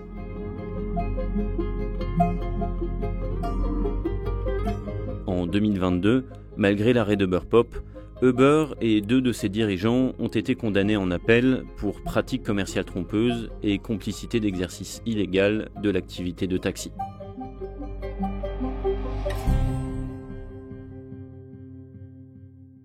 Voilà pour ce résumé un petit peu des infos qu'il y a dans les Uber Files, en tout cas pour ce qui concerne Macron et pour ce qui lui est reproché. Mais apparemment, il faut rien lui reprocher puisque c'était très bien. Regardez, vous voyez, tout le monde est content d'avoir un Uber. I want France to be a startup nation, meaning both a nation that works with and for the startups. Une fuite de documents internes provenant... Voilà, ça c'est Blast.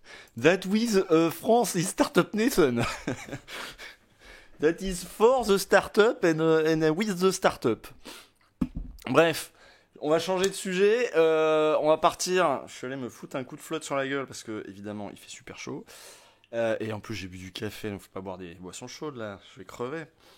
Je suis avec vous jusqu'à 18h. On continue avec la gauche. La gauche, le débat s'engage sur l'électorat qui manque. On a parlé en début de stream d'autres affaires qui emmerdent la France insoumise en ce moment, desquelles elle galère à se dépêtrer, des reproches qu'on peut faire aussi à certaines de leurs interventions, notamment sur le pass vaccinal, etc. Maintenant, on en est à plus généralement la gauche qui a perdu pied dans un certain nombre de milieux. Comment ça se fait ? Comment on reconquiert ces électorats-là ? À la suite des interpellations de François Ruffin sur les performances insuffisantes de la NUPES dans la France des bourgs et des champs, une question stratégique ressurgit. Comment se reconnecter à la diversité des milieux populaires pour gagner et ne pas les laisser à l'extrême droite ? Voilà. Donc, si boisson chaude ça rafraîchit, c'est pour ça qu'ils boivent du thé bouillant. C'est pas une histoire de rafraîchir, c'est plutôt une histoire d'hydrater, je crois. C'est plutôt ça, rafraîchir, je suis pas sûr. Non pas reconquiert, j'ai écrit quoi ? J'ai dit quoi ? Reconquiert, faut dire reconquérir ? Non, mais j'en sais rien moi. Bref. Les fidèles de Jean-Luc Mélenchon ont à peine eu le temps d'apprécier la progression de leur champion à l'élection présidentielle, qui en nombre de voix fait mieux que la dernière fois. Bon, ça suffit pas parce que Le Pen fait encore mieux. Donc bon, le constat est le même. L'extrême droite progresse plus vite que la gauche arrive à reprendre pied, quoi. Ils ont à peine eu le temps d'apprécier la progression de leur champion à l'élection présidentielle que François Ruffin sonnait l'alerte dans Libération. J'ai dit que c'était Le Monde, c'était Libération, je me suis planté. Mais il y a eu une interview dans Le Monde après que j'ai lu entre-temps. La France périphérique, celle des bourgs, n'apparaît pas comme une priorité. Et quand on regarde les statistiques issues des urnes, c'est là-dedans qu'on plonge.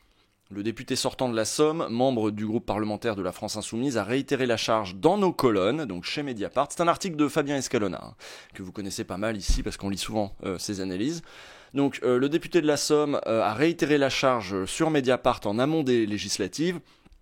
Il dit « Ça pêche pour nous dans les anciens bassins industriels du Nord et de l'Est, dans d'anciennes terres rouges où la gauche est tombée bien bas. » Je préfère cette formulation parce que la France des bourgs et des champs, quand on regarde les cartes, c'est pas évident non plus. Il y a des zones rurales dans lesquelles le RN n'a pas progressé aussi rapidement que dans d'autres. Et en effet, c'est beaucoup plus précis de dire que ça touche les anciens bassins industriels du Nord et de l'Est. Là, ça c'est très précis. Et après sa réélection avec 61%, François Ruffin a enfoncé le clou dans l'Obs. Est-ce qu'on acte sans le dire que nous devenons la gauche d'Île-de-France et des métropoles ? Nous dit François Ruffin.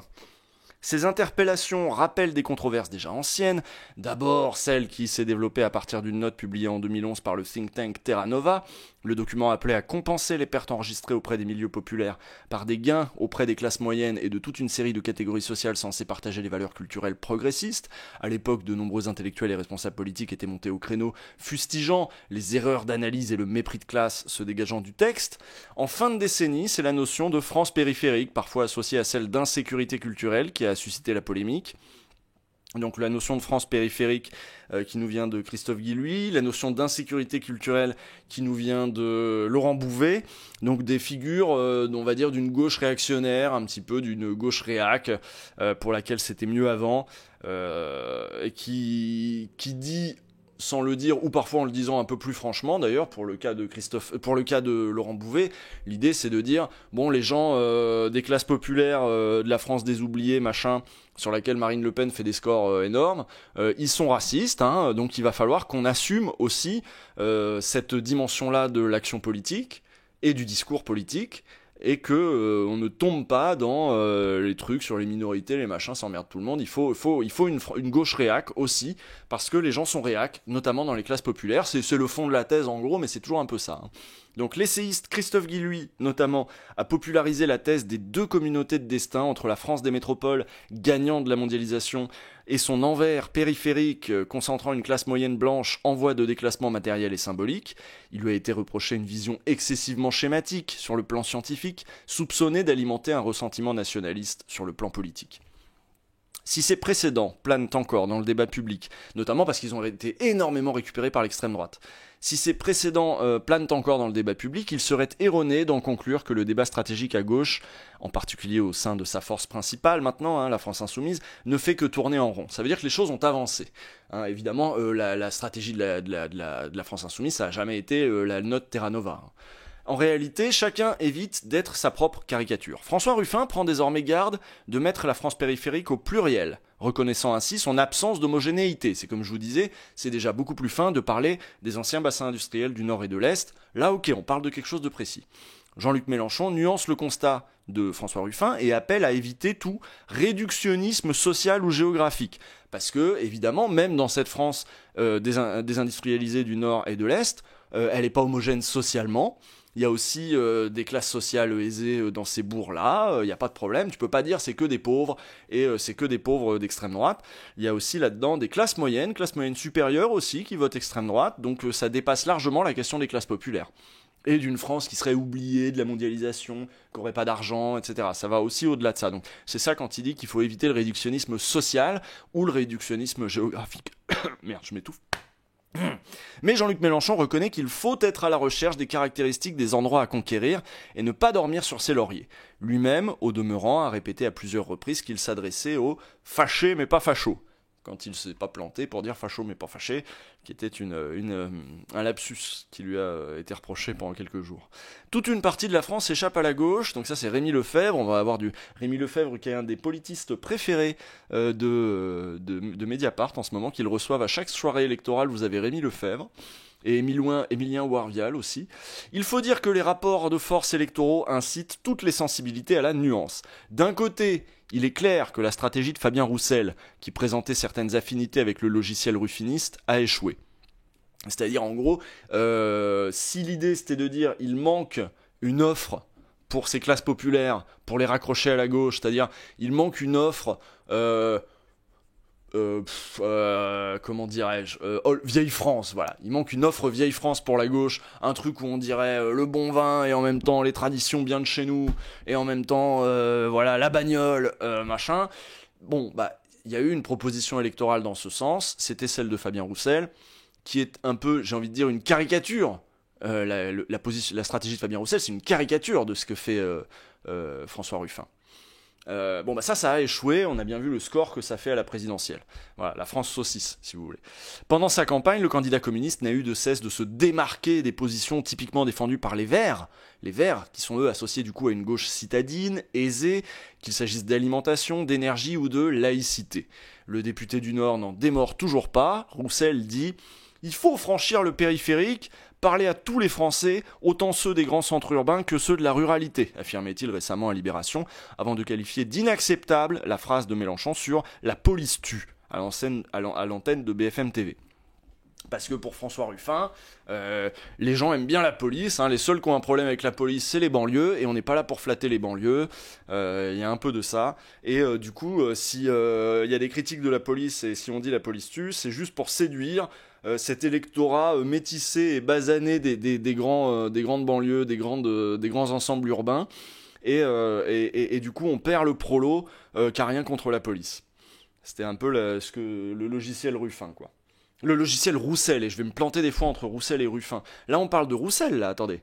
Là, on parle de qui, là ? Le député du Nord, mais le député du Nord, c'est Roussel, hein. Roussel aussi, il est député du Nord, Saint-Amand-les-Eaux. À l'antenne. Mais oui, c'est lui qui dit Mélenchon, la police tue, c'est inacceptable, c'était Roussel, hein, c'était pas Ruffin. Donc là, on parlait bien de Ruffin, qui dit qu'il faut même pas parler des trucs de la police.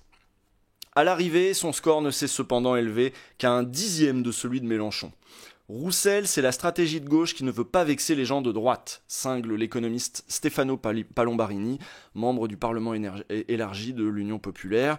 Donc, et vous l'avez vu, hein, à quel point il y a eu l'éloge de tous les gens de droite, les conservateurs sur les plateaux, qui disaient « Ah, ça c'est la gauche comme on aime, la gauche Roussel, la gauche qui gueule pas contre la police, la gauche qui veut du nucléaire, la gauche qui veut de la bagnole, voilà, ça c'est la vraie gauche ».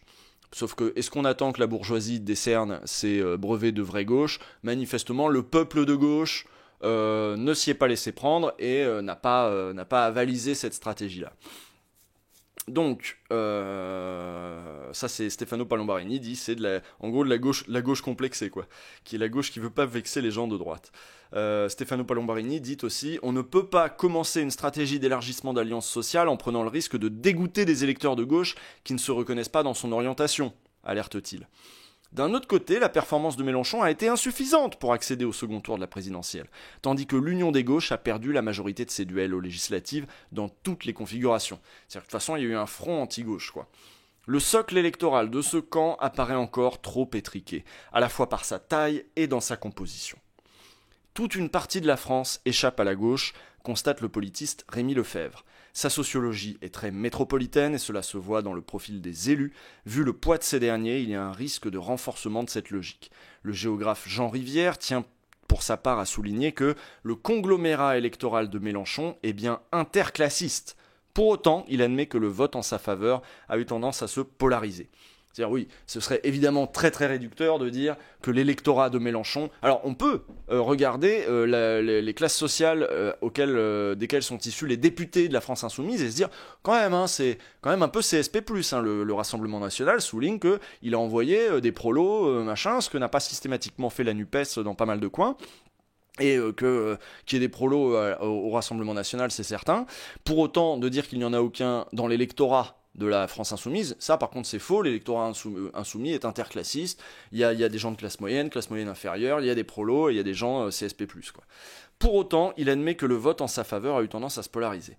Entre 2017 et 2022, explique ce maître conférence à l'université de Nantes, donc on parle de Jean Rivière, on observe, donc il est géographe, hein, entre 2017 et 2022, nous dit ce géographe, on observe une consolidation des bases fortes, qui se situe plus qu'ailleurs dans les villes-centres gentrifiées, au sommet de la hiérarchie urbaine et dans les fractions racisées des classes populaires. Là-dedans, il y a une progression de la France Insoumise.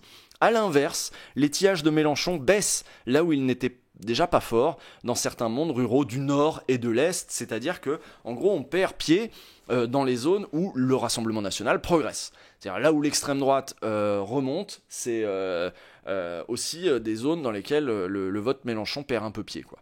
En fait, la discussion qui s'ouvre au sein... Ça veut pas dire que c'est les mêmes, d'ailleurs, hein. Faut jamais en conclure non plus des trucs trop rapides.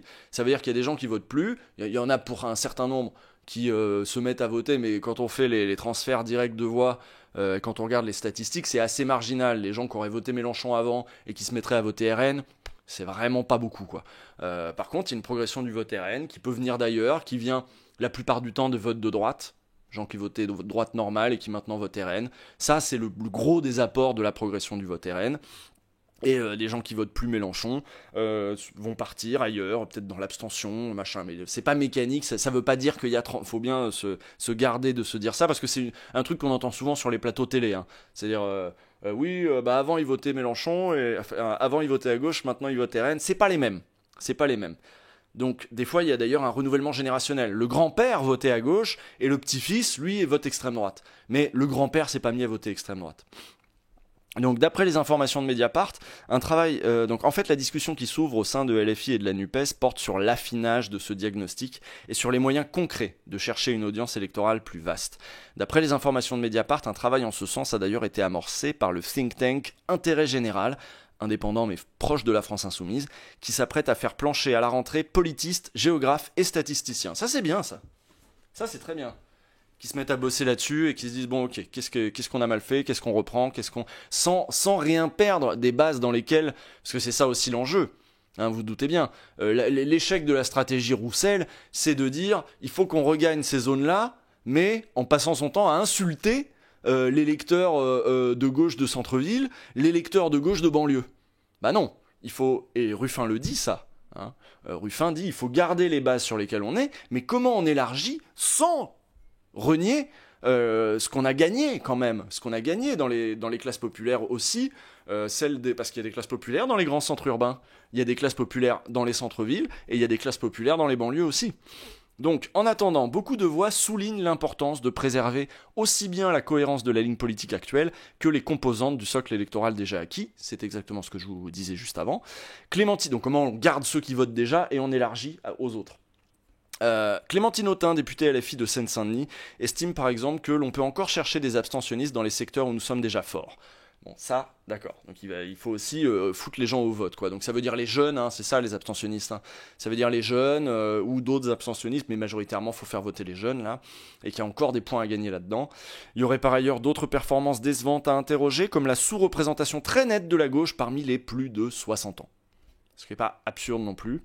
Selon elle, il ne faut pas perdre non plus de vue le retard d'hégémonie culturelle que la gauche accuse sur les droites dans leurs variantes libérales et identitaires. C'est-à-dire qu'on a eu, pendant les années 90, c'est vrai qu'on peut le voir, hein, c'est du milieu des années 80 au milieu des années 2000, il y a eu vraiment une offensive de la droite libérale pour nous dire qu'il n'y avait qu'un seul modèle possible, la mondialisation, etc. Donc que la gauche ça servait à rien, ou alors fallait qu'elle accompagne cette mondialisation. Donc il y a eu une offensive libérale pour qu'on pense qu'on ne peut rien faire, qu'on ne peut pas faire de nouveaux services publics. En gros, on a démoralisé les gens. Tout ce que les trucs que la gauche voulait faire ou se proposait de faire, on a expliqué aux gens que c'était pas possible. C'est pas possible avec la mondialisation, etc. C'est ça l'hégémonie culturelle libérale. Et puis après est arrivée aussi l'offensive identitaire qui s'est déployée. Alors ça, c'est celle que vous connaissez le mieux, parce que si vous avez entre 20 et 30 ans, c'est celle que vous subissez depuis 15 ans, et qui, là, pour le coup, a des relais un petit peu partout, quoi. Bon, plutôt que de tout bouleverser au risque de perdre un cap qui a marché, l'enjeu serait d'articuler un récit qui fasse davantage écho aux attentes d'un électorat aujourd'hui désaffilié. Mais la conclusion ne peut pas être d'arrêter la dénonciation des violences policières, prévient-elle. Outre Fabien Roussel, la phrase sur « la police tue » a pourtant été critiquée par François Ruffin, pour expliquer qu'elle avait heurté dans sa circonscription. Donc lui, il dit c'est pas qui. François Ruffin dit pas il faut rien dire sur la police, il dit que peut-être la formulation parle à certains milieux, mais elle parle pas à d'autres, quoi. Et lui, il est plutôt sur la forme, c'est un peu plus fin, toujours avec Ruffin. Et c'est le même qui a rédigé un long post Facebook pour appeler à traiter des incivilités du quotidien qui pourrissent la vie des habitants et habitantes de quartiers populaires. Ah, lui, il avait fait un long post Facebook pour dire si la gauche n'a rien à dire sur l'insécurité. Parce que c'est ça aussi le truc, c'est que si on regarde vraiment aussi les métamorphoses de la police, beaucoup de gens ont aussi acté que sur les désordres, on va dire, du quotidien, les vols, les trucs comme ça, tu te fais voler ta mobilette, tu te fais dégrader un truc. En fait, la police, elle va te servir à rien. Parce que la police, elle est occupée à faire autre chose. Elle est occupée à faire, les chercheurs vont dire, elle fait un travail aussi d'occupation de l'espace, elle fait un travail sur les classes populaires, mais contre les classes populaires, et elle n'est pas là pour aider les classes populaires, quand les classes populaires en ont besoin. On a une police de classe qui ne remplit plus son travail de la même manière que là, on a pu, vous le voyez, c'est très très net par exemple. Le fait que aujourd'hui, pour des questions d'agression sexuelle ou de je sais pas quoi, les femmes soient à ce point découragées d'avance d'aller au commissariat porter plainte, montre bien que il y a tout un tas de missions pour lesquelles la police est mal formée, qu'elle ne remplit pas, et pour lesquelles il y a des gens qui se disent mais là j'aurais besoin de la police, mais elle est pas là, ce travail elle le fait mal, elle est occupée à faire autre chose, elle est occupée à taper sur la gueule des gilets jaunes, elle est occupée à fliquer les jeunes de banlieue avec la BAC, et pour ce truc là elle est même pas formée, et en même temps ça se comprend, parce qu'avec le profil des gens qu'elle recrute, elle peut pas faire ce travail là. Et ça peut être le cas aussi pour le truc des vols, quoi. Je sais pas si vous avez déjà porté plainte pour je sais pas, on vous vole votre vélo, on vous vole machin, est-ce que vous croyez au fait que la police va retrouver votre vélo? Vous y croyez même pas. Tous ces services là qui pourraient être de son ressort ne le sont pas parce qu'elle est occupée à autre chose. On a une police très particulière quand même. Donc lui il a fait un long post Facebook pour dénoncer, où il dit notamment dénoncer les violences policières est une chose, en faire un enjeu à ce point saillant de notre discours en est une autre, glisse un membre d'intérêt général. Ça c'est pas Ruffin qui le dit, c'est un des gars du think tank. Ce combat reste une logique minoritaire où nous sommes en quête d'une logique majoritaire pour gagner. Donc ce mec qui ne veut pas dire son nom, d'intérêt général, dit bon, Bourvil en sueur, mon vélo. Oui, voilà, quand je disais ils sont occupés à faire autre chose, ils sont occupés aussi à faire la chasse aux jeunes des quartiers qui ont 3 grammes de shit sur eux, par exemple. Donc ce chercheur dit bon, c'est bien de dénoncer les violences policières, évidemment qu'il faut le faire. D'ailleurs, les violences policières, je pense que c'est aussi un thème sur lequel il y a tout un tas de gens qui ont compris ces dernières années qu'il y avait un thème, quoi. Qui ont compris, notamment depuis le mouvement des Gilets jaunes, il y a plein de gens qui ont retrouvé, on va dire, une méfiance de la police et en tout cas ont un discours effrayé par la violence du maintien de l'ordre, la violence de la police.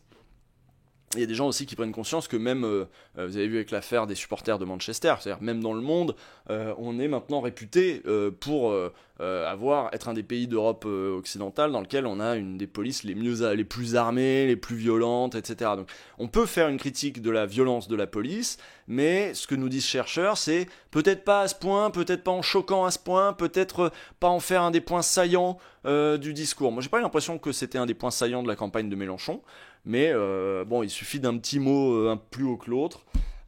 Et c'est vrai que à un moment, Mélenchon ne disait pas la police tue, il n'y avait que Philippe Poutou qui disait la police tue, et là Mélenchon a pris en charge la police tue, juste avant les législatives, il me semble. Le géographe Jean Rivière n'est pas étonné par ce débat. La critique de la police est cohérente avec l'objectif de garder mobilisées les populations des grands ensembles, et il est vrai que ça passe moins bien du côté des mondes ruraux. Mais j'ai même envie de dire que c'est pas qu'une question de grands ensembles, hein. C'est aussi une question du monde militant. Ces dernières années, le monde militant dans son ensemble, le monde militant de gauche, qu'il s'agisse d'activistes du climat, qu'il s'agisse de manifestants de toute nature, se sont tous retrouvés face au problème des violences policières. C'est aussi un thème, c'est pas juste pour les banlieues, hein, c'est aussi un thème qui soude la gauche. Il y a une cohérence de perception dans les grandes familles de la gauche sur ce truc-là. Mais une grande partie, nous dit Jean Rivière, mais une partie importante des classes populaires a toujours été attachée à des formes d'ordre, ce n'est pas nouveau, même au plus fort de leur alignement dans les années 70, un tiers d'entre elles votaient d'ailleurs à droite. Oui, alors ça d'accord, mais ça c'est les prolos de droite, il y en a toujours eu, attachés à l'ordre, le général, ils aiment pas le bordel, etc. Vous savez, le bon prolo, celui qui travaille dur, qui arrive à mettre assez de côté pour être d'ailleurs petit propriétaire, il travaille dur et il veut que les chômeurs en chient, voilà, le prolo de droite, il y a toujours eu, quoi. Pour Stefano Palombarini, les espoirs de reconquête des milieux populaires doivent être différenciés. Certains, qui sont simplement passés de la droite à l'extrême droite, ne sont guère atteignables. En revanche, dans des terres désindustrialisées autrefois favorables à la gauche, il y a des gens qui ne sont pas hors de portée. C'est plutôt ceux-là que Ruffin a en tête. Oui, je suis assez d'accord. Après, parmi ceux qui ont déjà voté pour l'extrême droite, les choses seront plus difficiles si ce vote a été répété au point de déboucher sur un sentiment d'appartenance politique. C'est-à-dire, si tu commences à parler de Marine Le Pen en disant « Marine », et que tu commences à plaquer des trucs sur elle, voilà, et que voilà, pour toi maintenant ça devient tes représentants, que tu as adhéré au truc selon lequel Marine Le Pen c'est la France des oubliés, c'est la France des classes populaires et que tu y crois, cela on va avoir du mal à les récupérer. Parce que le matraquage pour dire que la gauche c'est les classes privilégiées, il va de l'extrême droite à Manuel Valls, quoi, à la gauche de droite. Donc ce matraquage est tellement fort que tu peux te laisser prendre à ça, et le corollaire de ça, si tu te dis que la gauche c'est pour les élites, un peu comme avait dit Trump, hein, si tu commences à croire à ça, tu te dis qu'à l'inverse, bah, du coup celle qui est du côté du peuple c'est Marine. Voilà. Et Donald Trump avait eu exactement la même stratégie à son époque, quoi. En tout état de cause, estime le maître de conférence à l'université Paris 8, faire du marketing électoral en changeant le discours selon les segments de population serait contre-productif. Le vrai problème, c'est de convaincre que le programme de rupture de la NUPES est réaliste, applicable. Et pour cela, rien de tel qu'un travail d'implantation militante qui permet de toucher des personnes atomisées dans leur travail, peu diplômées et s'informant essentiellement par les médias de masse. Donc en gros, une des conclusions à laquelle arrive aussi souvent Ruffin, c'est de dire il faut qu'on matraque le social en fait. De toute façon, on veut pas les riches de droite de ces bassins désindustrialisés, on veut les pauvres. On veut les classes populaires, on veut les gens qui vivent de leur travail. Et Ruffin dit il faut qu'on retourne à un discours sur le travail. En l'occurrence, cette préoccupation autour de... Et donc pas le travail comme la valeur travail, c'est bien d'en chier. Le travail opposé au capital. On est le camp du travail, donc c'est pour ça que Ruffin, lui, va axer ça en disant « l'ennemi, c'est Bernard Arnault ». En l'occurrence, cette préoccupation autour de la présence sur le terrain peut réunir toutes les sensibilités de la France insoumise. Le travail, c'est évidemment aussi le militantisme, l'ancrage local, le déploiement partout, écrit Clémentine Autain à propos de l'avenir de la NUPES dans les blogs de Mediapart. François Ruffin, lui, parle de bastion à édifier dans la société. Et j'imagine qu'il voit sa circonscription comme un de ces bastions. C'est-à-dire, il faut arriver à faire vivre aussi une culture de gauche et la faire vivre autour d'événements, du festif, du machin. Il faut arriver à réimplanter la gauche localement d'endroits dont elle... En fait, il y a un problème aussi. Avant, il y avait d'énormes collectifs de travail, d'énormes usines qui brassaient des milliers de personnes qui allaient au même endroit, où quand la CGT était implantée, tu rentrais dans l'usine, tu rentrais dans la CGT, ou en tout cas, tu rencontrais quelqu'un de la CGT à un moment. Et puis là, maintenant, avec l'intérim, avec ces formes de travail éclatées qui vont avec la désindustrialisation, avec l'arrivée de nouvelles entreprises plus orientées vers la logistique que la production, on a aussi des collectifs de travail plus petits, plutôt que d'avoir d'énormes sites de 3000, 4000 ouvriers au même endroit, on a des sites de 200 ouvriers, où il y a peut-être un ou deux syndicalistes sur ce site, mais ils sont mal vus, quand un collectif de travail est plus petit, t'as un rapport plus direct avec ton patron. T'as un rapport plus direct avec le chef, avec le petit chef, etc. Et tu te sens moins fort, t'es moins nombreux, tu as moins conscience de ta force et du nombre, plus les collectifs de travail sont petits. Et si tu ajoutes à ça les nouvelles formes précarisées d'emploi, c'est-à-dire l'intérim, c'est-à-dire les CDD, etc., tu ne t'affilies même pas au groupe. Parce que tu es de passage, tu es un mercenaire, tu vas bosser là, tu vas bosser ailleurs, donc t'arrives pas à te trouver du collectif, tu te syndiques pas, etc. Donc du coup, c'est des gens qui... ne rencontrent pas la gauche dans leur quotidien. Ça les aide pas, eux. Le syndicaliste, à la limite, j'ai même envie de dire, quand t'es un intérimaire dans une usine, dans une boîte, le syndicaliste peut être l'adversaire. Parce que un syndicaliste, il voit d'un mauvais œil que l'entreprise embauche des intérimaires plutôt que de titulariser des gens, de leur proposer des CDI, de faire avancer les conditions de travail et les salaires des gens qui sont en CDI dans l'entreprise. D'ailleurs, les intérimaires coûtent cher. Pour la même tâche, embaucher un intérimaire, ça coûte plus cher que d'avoir un employé. Mais les entreprises préfèrent faire ça parce que c'est plus flexible, etc. Et il y a sans doute aussi une histoire un petit peu politique derrière ça. C'est-à-dire, en effet, c'est pratique d'avoir ces gens qui arrivent et qui repartent et qui restent jamais à se syndiquer, à faire chier, quoi.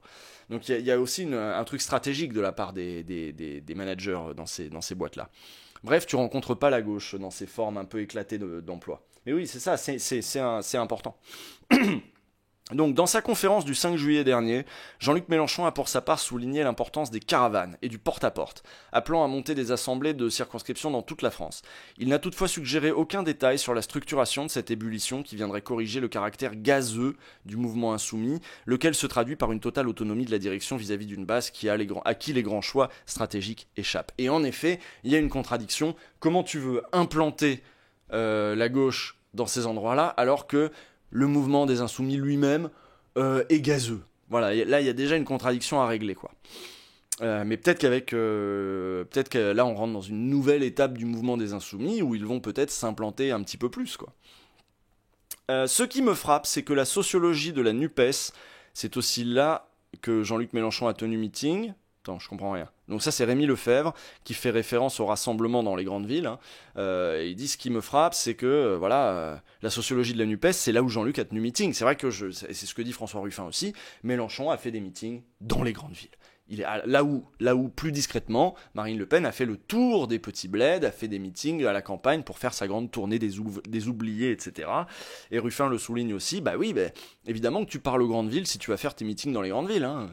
Une des clés pour élargir cette sociologie, nous dit donc Rémi Lefebvre, ça consiste à effectuer un travail dans les territoires où la gauche est faible, mais ça suppose des remises en cause très fortes sur la répartition du pouvoir et de l'argent en interne.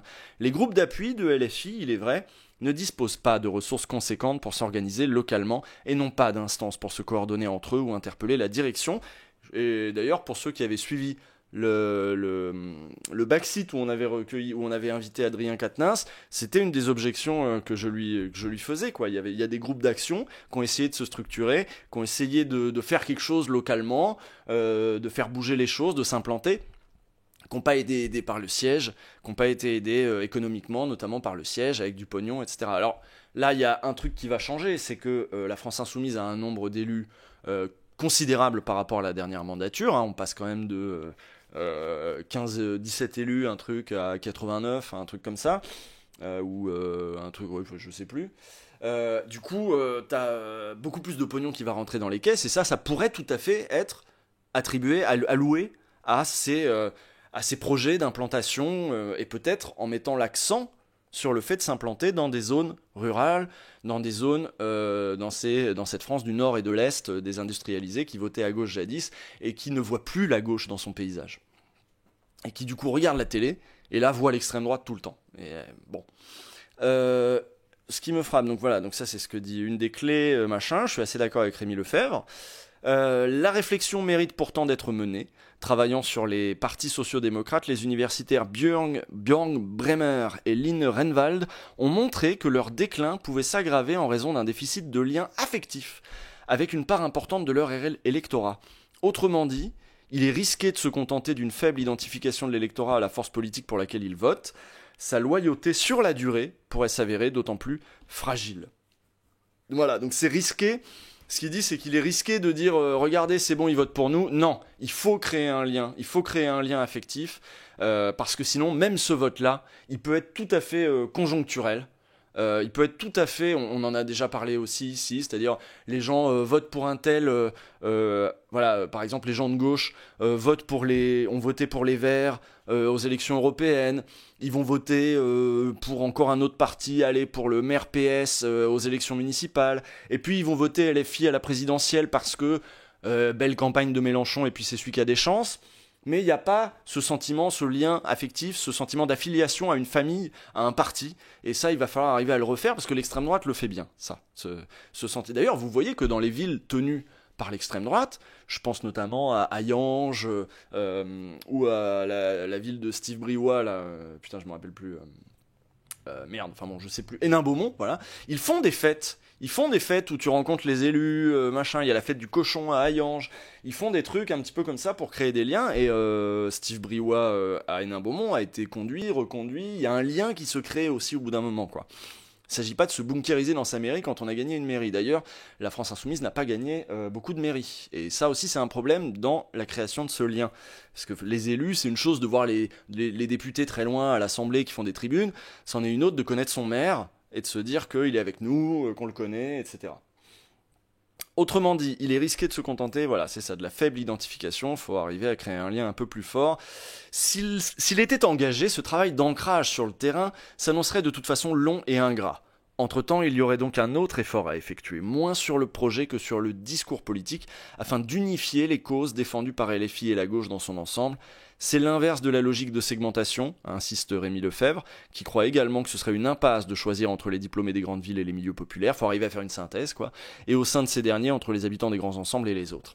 Il ne faut surtout pas creuser symboliquement l'écart entre les plus pauvres et les moyennisés, les in et les out, les très bas et les un peu plus haut, exhorte aussi l'historien Roger Martelly dans Regard. C'est-à-dire, en gros, ce qu'il dit, c'est qu'il ne faut pas faire comme Fabien Roussel. Vous reconquérirez pas cette... ça n'a aucun sens à long terme d'essayer de reconstruire la gauche en tapant sur les bobos des centres-villes et machin pour parler aux classes populaires. Parce que, à terme, l'idée c'est d'avoir un bloc de gauche qui s'étend. Mais la logique de Fabien Roussel, pourquoi pour lui c'est logique ? Parce que lui, ce qu'il veut, c'est que son segment dans la gauche, le segment occupé par Roussel et par le Parti communiste, pèse un peu plus pour que lui pèse dans la gauche. Mais l'intérêt de la gauche, c'est pas juste ça, quoi. L'intérêt de la gauche, c'est d'étendre. C'est d'étendre le bloc en entier. Là où on a l'impression qu'on a un Roussel qui veut étendre ses parts de marché à l'intérieur du bloc. Donc là, ces deux chercheurs sont d'accord pour dire il faut surtout pas faire comme Roussel. Parce que là, au contraire, on va encore plus diviser le bloc de gauche, et c'est pas ça qu'on veut. Parce que ça, on le paye après. On le paye aux élections avec des seconds tours qu'on rate, on n'y est même pas présent parce que la gauche est divisée, etc. Roger Martelly, donc l'historien, dans Regard, écrit aussi qu'il faut conforter le lien retrouvé avec une partie des banlieues tout en désarticulant les ressorts du vote populaire à l'extrême droite est l'enjeu stratégique pour réunifier le peuple aujourd'hui morcelé. Donc il faut désarticuler les ressorts du vote populaire à l'extrême droite.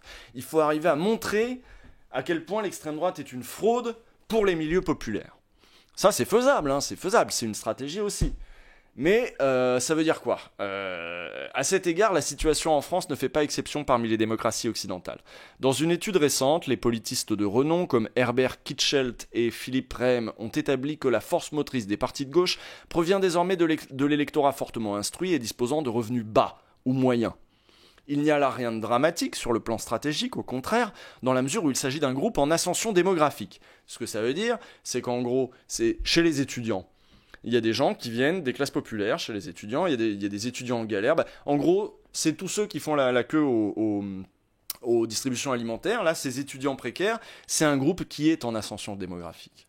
Il y a année après année, de plus en plus de diplômés du supérieur qui sont pauvres. Il y a de plus en plus de bacheliers qui se retrouvent sur un marché du travail qu'ils détestent, qui ne leur offre pas de place et qui galèrent. Et qui ont pourtant un niveau d'instruction élevé.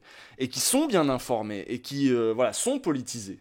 Et j'imagine qu'il y a beaucoup de gens qui ont à peu près ce profil-là dans le chat aujourd'hui. Je vois Xelef qui dit « j'en fais partie ». Il y a beaucoup de gens comme ça. Et donc ce que nous dit Philippe Rehm et Herbert Kitschelt là, c'est que c'est un groupe qui est en ascension démographique, donc c'est pas mal de s'appuyer là-dessus. Ça veut dire aussi la jeunesse, hein. Parce que évidemment, si vous regardez la proportion, c'est simple, hein, vous regardez la proportion de diplômés du supérieur aujourd'hui là, dans la cohorte des 20-30 ans d'aujourd'hui, et vous regardez quelle est la proportion de diplômés du supérieur chez les plus de 60 ans, vous allez voir qu'elle est beaucoup plus élevée aujourd'hui.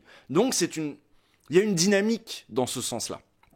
En revanche, leur seul appui ne suffit pas à bénéficier d'une coalition électorale majoritaire. Ils ne sont pas encore assez nombreux, les vieux pèsent encore trop lourd, c'est aussi ça, hein, la démographie. D'autres soutiens sont donc nécessaires. À suivre les deux chercheurs, ils ne se trouveront guère auprès de l'électorat peu instruit et doté de hauts revenus, qui s'avère très aligné à droite, ça a toujours été. Les groupes davantage tiraillés sont ceux qui cumulent... Ça, là, on fait des sciences politiques un petit peu plus précises. Les groupes davantage tiraillés sont ceux qui cumulent soit des hauts niveaux d'instruction et de revenus. Donc là, on est typiquement architecte, très bien instruit, hauts revenus, mais petite conscience de gauche, etc. Il y a des alliés là-bas. Soit des bas niveaux dans les deux cas. Donc là, on tombe sur le prolo, peu de revenus, et pas d'instruction. Alors, vous voyez bien que ceux-là, on peut en trouver dans les grandes villes. Ça peut être la femme de ménage qui va nettoyer les bureaux, les employés dans les secteurs des services, énormément de, je sais pas, les vendeurs et les vendeuses dans les magasins, tout ça. Et vous allez en trouver évidemment ailleurs qu'ici. Mais c'est déjà plus cohérent de penser en termes de classe sociale que de dire en ville, la campagne. Vous voyez bien qu'on trouve un peu des deux partout, quoi. Parmi ces derniers, les plus défavorisés tendent plus vers la gauche.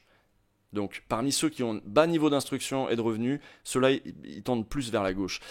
Mais ceux qui surnagent ont des préférences autoritaires qui les attirent davantage vers la droite. C'est-à-dire, chez les pauvres avec un faible niveau d'instruction, si tu galères, mais que tu t'en sors, tu surnages, t'es un peu au-dessus, tu peux être sensible à tous ces discours qui vont pointer du doigt les assistés, pointer du doigt l'étranger, etc. Ça marche. D'autres soutiens, donc ça on l'a dit. Pour François Ruffin, c'est l'économie de guerre climatique qui pourrait aider à enrayer ces partages électoraux et arrimer le plus grand nombre au socle actuel de la gauche. Il nous faut unir le pays dans ce projet commun, propose-t-il.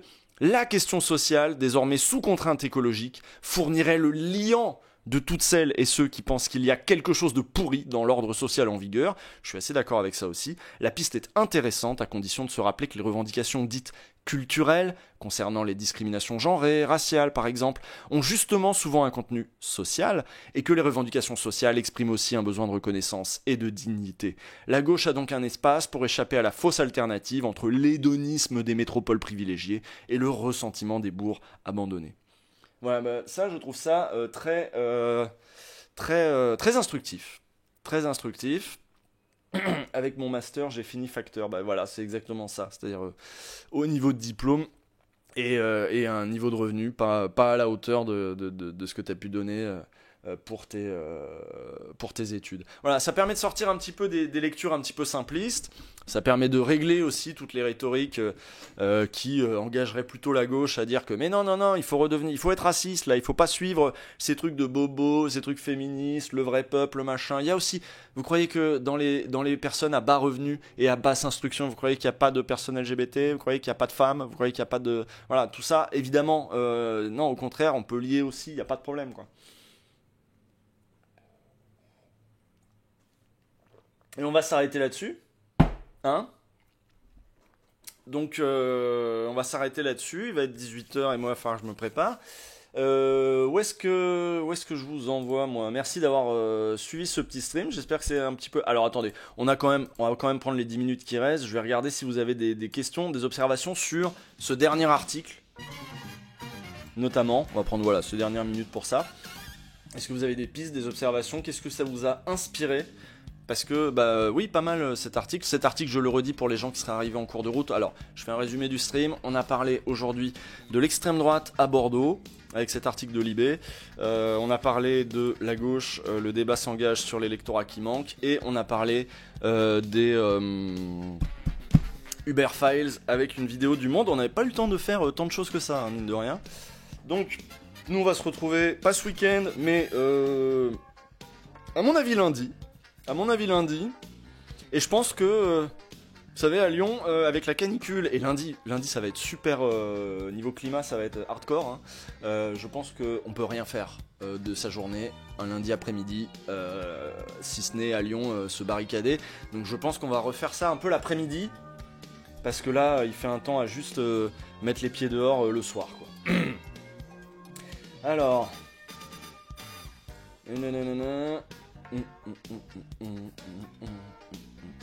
Qu'est-ce que vous avez comme observation ? La cam. J'ai pas mis la cam depuis tout ce temps là, j'ai coupé la cam. Ah merde, je croyais que je l'avais remise. Ah bah je me suis... Bon après c'est pas... je suis pas physiquement très intéressant, hein, on est d'accord. Bonjour, pas grave, bon vous avez raté le truc. À propos d'Uber et Macron... Beaucoup ne comprennent pas la gravité de tout ce qui se passe, conseillent quelques lectures comme La Société Ingouvernable ou Les présidents ultra riches des Pinsons Charlot, machin. Oui, c'est ça, c'est-à-dire que on a vraiment une classe gouvernante qui gouverne de manière un peu idéologique selon l'agenda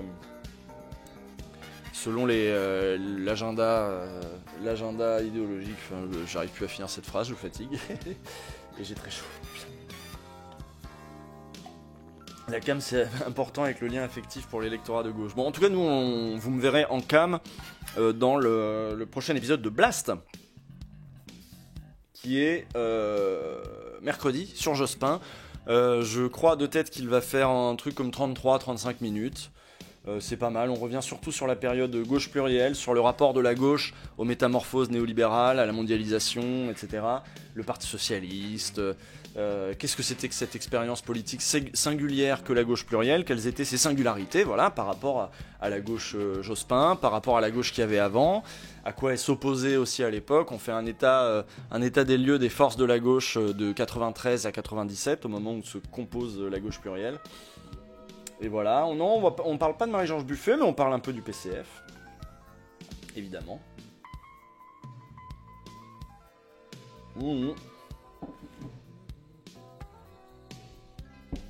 Un mot sur Denis Robert, le média, j'en ai parlé en début de stream. Vous parlez de Hello, oui on évoque Hello et la LCR qui était quelque chose à l'époque. Parce qu'on revient aussi sur les raisons de l'échec de 2002, hein, dans lequel on peut pas On peut pas... Enfin voilà, il y a forcément aussi... On peut pas nier que le fait qu'il y ait une montée aussi de l'extrême gauche, c'était le signe de quelque chose à ce moment-là. Est-ce que je vais parler de la réforme de l'audiovisuel public et de l'indépendance des médias en général? Oui, ça serait bien, oui, si je trouve des articles là-dessus. De toute façon, j'en ai parlé à Backseat aussi, le truc de la redevance, mais je pense que tout le monde a capté. Hein. D'ailleurs, j'en ai reparlé en live avec Bolchegeek quand on a fait 3 heures sur l'ordon et le communisme. Évidemment que j'ai reparlé de l'idée de service public et de cotisation. On en a reparlé, le live devrait être dispo sur YouTube la semaine prochaine. Donc il y a des nouveaux trucs la semaine prochaine, on s'y remet. On va vivre ces canicules et ces incendies ensemble cet été encore. Un été apprenant et culturel comme chaque été. Vous savez, je suis plus actif évidemment en stream l'été parce que j'ai moins de boulot ailleurs. Alors, où est-ce que je peux vous envoyer? Tac tac. Ah, salaud! Laisse-toi, salaud. Donc on a Karim qui fait du jeu vidéo, OP Crotte, salut, machin, il y a Zul qui nous fait... Ah bah je vous envoyais chez Zul, Zorander, qui nous fait de l'actu de la semaine. Donc l'actu de la semaine, c'est parfait, vous allez pouvoir continuer à faire des trucs, à parler d'actu quoi. Très bien, hop. Et moi je vais prendre une douche parce que je suis en nage, c'est horrible. C'est horrible. Donc vous saluez bien Zul de ma part, vous êtes évidemment poli, gentil, charmant, et vous allez pouvoir continuer de parler d'actualité, de parler des sujets du moment dans le stream de Zul. Il est 17h59, je vous lâche maintenant et je vous dis à lundi pour un stream certainement, peut-être pas le midi mais plutôt en début d'après-midi, c'est-à-dire aux heures où vous pouvez pas sortir de chez vous et moi non plus, on va pouvoir faire ça, voilà. Et je lance le raid. A plus, ciao et bon week-end.